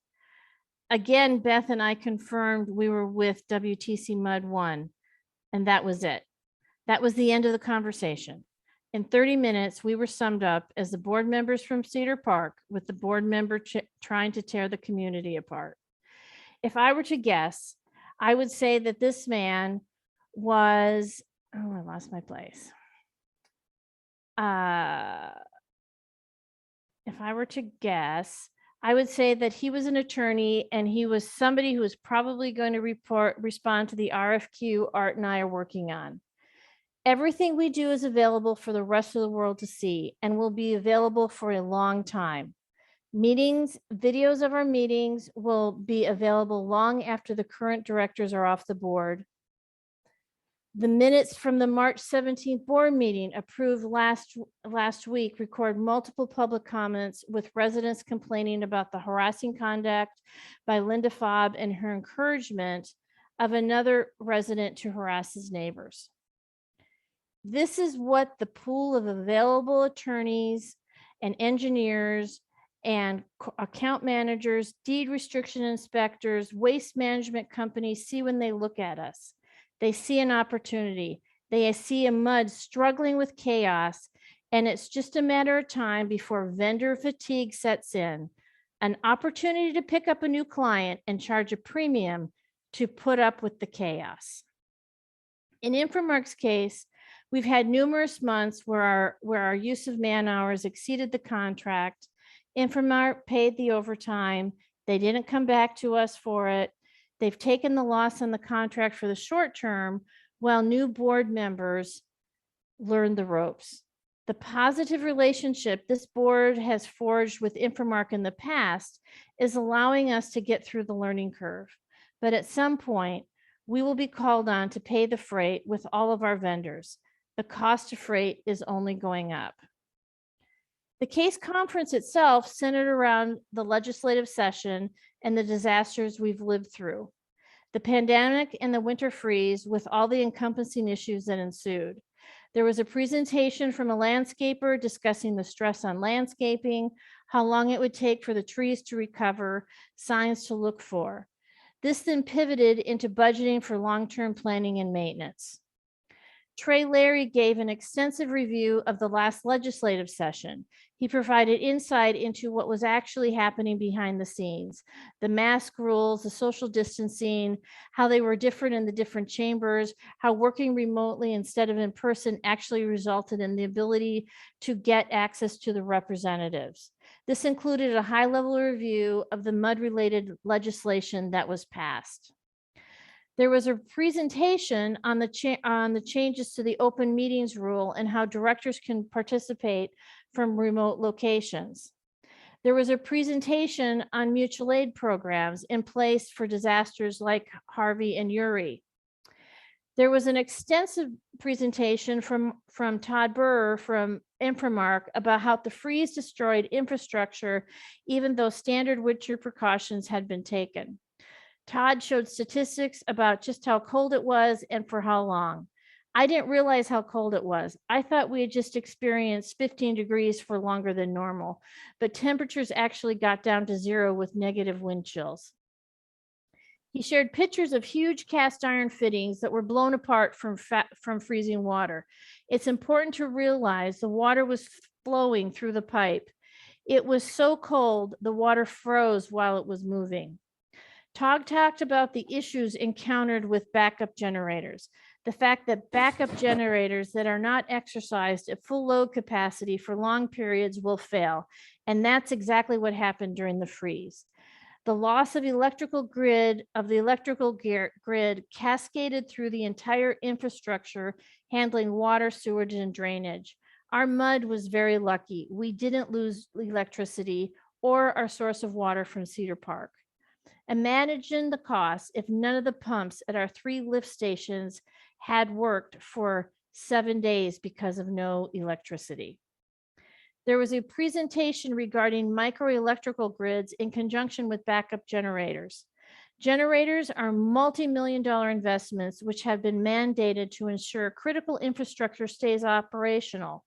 It's a complicated process with lots of moving parts, But at a high level, the electrical market is working with the industry, like a water district, to create a process where the backup generators can be run to provide extra power at peak demand, or have the districts run their generators detached from the grid to reduce the demand on the grid. This allows the district to monetize the cost of generators over time and exercise the generators at peak load for long periods of time. This will alleviate the problem experienced during the freeze when the backup generators kicked on and failed shortly after because they had never been run outside of test mode. Both the CASE conference and the AWBD conferences offer opportunities to see presentations on issues which are timely and relevant. But the conferences also offer opportunities to interact with other MUD board directors and compare notes on the issues they're facing and see how other MUDs addressed similar issues. Ultimately, the difference between attending one of these conferences in person or over the internet is similar to the difference between going to college completely online or attending in person. I'm sure we agree that we may be exposed to the same material, but ultimately you retain more because of the interpersonal component. These are the things to think about from the CASE conference. What does our disaster recovery plan say about our extended periods without electricity? Is it possible to run a lift station on an external generator? How big of a generator is needed? How long can the district go without power to the lift stations before we have a sewage overflow event? Okay, so that's my my take on the CASE conference. Beth, did you have anything that you wanted to add to that? I think when you read it, we went through it. So I think you added everything that you know, that we learned. I mean, I thought it was incredible. I loved the people that we met. I loved the classes that we went to. I mean, that was my first time to get to do all that. And I learned a lot. I mean, you take away a lot. And it's neat to know that what each district does and what they do. And it's just nice to be able to, you know, talk about it and learn. So Well, it was great. the thing about CASE that's a little different from AWBD is it's all Central Texas. So you're dealing with the people from the limited districts. You're dealing with people in Hayes County. You're dealing with all the MUDs and that are in our area. So you're sort of dealing with your neighbors from that point of view. So does anybody have any more questions before we move on? Okay.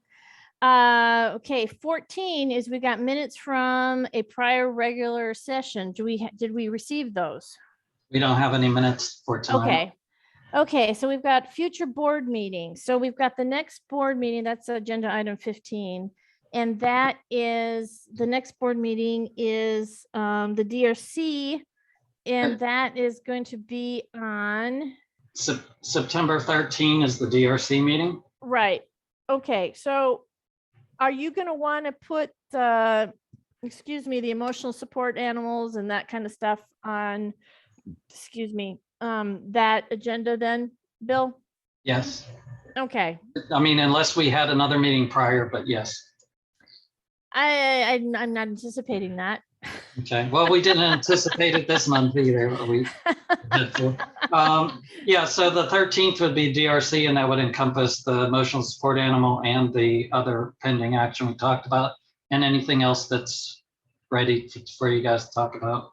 Okay. Okay, so then on the 15th, we absolutely positively, have to hit, approve the budget. Yeah, And what's really, really critical about the 15th is we have to have a quorum, and we're going back to in person. So we really need a quorum. If we don't set the tax rate, approve the budget and set the tax rate that day, do a public hearing, we're going to be delayed getting it to the county. So does everybody's schedule permit them to come the 15th for sure? Yes. September 15th in person? Yes. At Old Mill? Okay. Everybody's not. Okay, so yeah, so on the 15th, we'll have our normal public comments. Then we'll have a public hearing, which is a little different, where everybody can speak about the proposed tax rate. And, we're publishing notice in the paper about it. I think it's on the website too. So the citizens have opportunity to talk to the board about the tax rate. And then you close that public hearing, and then you would take up the budget next and approve the budget, whatever you decide formally, that'll be your budget. And then you will approve an order setting the tax rate and approving the appraisal district values. And that'll set your tax rate for the year. And we'll need to get that order signed that night and taken to the counties the next morning. Okay, so we're actually going to have, are we having the meeting, the tax rate meeting at 5:30 then? Well, typically we just do it up front and start at 6, but if Oh, you we're want gonna, to. okay, no, I'm asking, because I'm trying to remember, I know we have a couple of them where we start the meeting early, but we're gonna start, Yeah. Okay, 6. The MS4 presentation is the only one we kind of separated and okay, tagged on, but no, this would be part of your meeting and it would start at 6. Yeah, we've already published notice that it starts at 6. For the hearing. okay, that's fine, that's fine. I do want to add that for all the future board meetings, when we go in person, and since we have made no strides at all of allowing the public to view these meetings remotely, I am going to live stream the meetings as I have done for the last 3 years. I've created a new YouTube channel and Facebook page to stream these meetings so that the public that is interested and wants to watch them without coming into the meeting space will have that ability. So who's moderating that Facebook page? Who can comment on it? Yeah. My personal page, so I wouldn't worry about it. Well, I am worrying about it because you're a Yeah. director, so. Yeah, All it's going to have is live streamed meetings. So so, There'll be no okay, moderation of comments whatsoever. I'm not going to turn comments on. I'm just going to live stream the meetings. If they have comments, they have to come to a meeting. But for the people who want to I watch, thought that in, look at the number of people on these boxes that don't make public comments, but they listen to the meetings. They're going to still have that opportunity to do that. And I think we need to work on doing that. If in fact the legislation allows the public to view remotely and only directors have to be in person, then we should make that available to the constituents because there are people who are interested. If we want to budget for figuring out how to be able to live stream to YouTube or something, then I assume there's, I mean, I wasn't involved in the initial planning for the infrastructure to film. So I don't know what else would be needed to be able to live stream.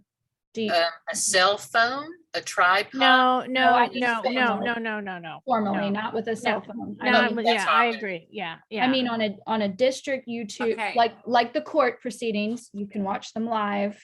There's no commenting, but it's an official YouTube channel. So I don't know what additional costs go into doing something like that based on the equipment that we already have set up. Catherine or Art, since you were around during that time, do you remember any of those details? No, I don't remember any of those details, but I do agree that if we are going to live stream, it needs to be the district needs to be doing the live stream. That's what I'm saying, and not a board member doing the live stream on a camera, going to a personal thought that was in Facebook. our contract. Yeah, I thought that was in our policy that you can't do that. Well, we're gonna, okay, it needs to be discussed and it's not on the board, it's not on the agenda right now. So let's, I guess that's gonna have to be something that's gonna have to be taken up. I can ask Touchstone for their input on what else would be needed in order to live stream. That's a really good idea. Everything we need might already be in place. All it takes is someone to ask. And Yeah. until it's set up, I will do that, or I will have someone do it for me, if that makes you more comfortable.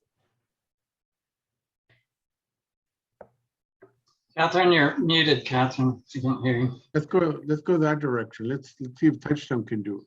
Yeah. Okay. Sorry about that. I didn't realize I had muted myself. Yeah, and I have one quick comment. So we're going back to in-person meetings. So we're going back under the old rules, under the Open Meeting Act. The old rules do have some provisions in it where if we had the technology, that we could have the ability for residents to listen on a phone connection, or even on a video connection if we have the technology, and even participate in the meeting via those ways.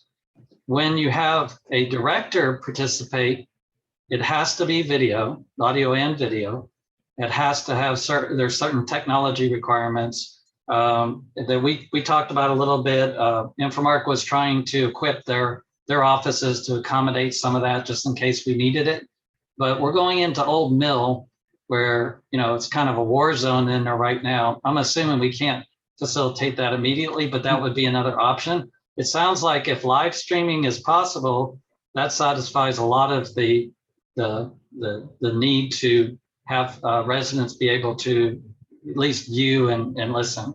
But there are ways to have people remote into the meeting, but you have to have the technology, and there's just other requirements. It is required that at least 3 directors be physically present at the meeting place, no matter what. So if you had a director that was remoting in via video, we'd have to have the technology to facilitate that. And right now, you'd have to, it would take a little bit of work. It's not impossible. So I'll make it clear, we're going back in person, but there are some existing rules from the prior law that would make some remote interaction possible if we do the technology. I don't know if that helps, Linda, but I didn't want you to think that there was no way to do it under the rules. There are ways to do it, but live streaming, that would be great if you guys can live stream and that people can watch it like they're watching now. Yeah, it does help, because I know there was some comments about legislation. Did it pass that allows 2 board members to not be in attendance? Well, 3 are. And that would really make a huge difference for a lot of people who sit on this board if they did not have to appear in person every single time. Yeah, so in reality, there was legislation that would have potentially allow us to do what we're doing today, but that didn't pass. So we go back to the old law. So it didn't change. It didn't change, but the old law was rarely used because you have to have a system similar to Zoom, and then you have to have cameras, sufficient cameras in the location, and you have to have sufficient size screens in the location so that you can see the face, and it does require 3 people to be there. So part of the issue of doing that is which 3 get to be in person, which 3 get to be remote, and what circumstances and so forth. But it certainly is possible if you have the technology legally, and it's old law, it's not new. Oh, okay. Well, I think which 3 would be in person and which 2 would be remote would be very easy to work out. That would be great. Yeah. For my other boards, not so much. Oh, well, like Catherine's going out of town. Catherine's Yeah. going out of town, Right. so if she could dial in and participate. Yeah, and Right. I've actually talked to her about this, what I just said. Yeah. Ask Yeah. that question. Yeah, but you have to have the technology set up. Right. Well, we'll see if that happens. Okay, so I think we're at the end of this meeting. Somebody make a motion to adjourn. I make a motion, we adjourn this meeting. I second that. Everybody raise their hand and say, Aye. I'll see you next month. Say aye. All right, bye. Okay, everybody. bye. Bye. Have a good night, everyone. You too.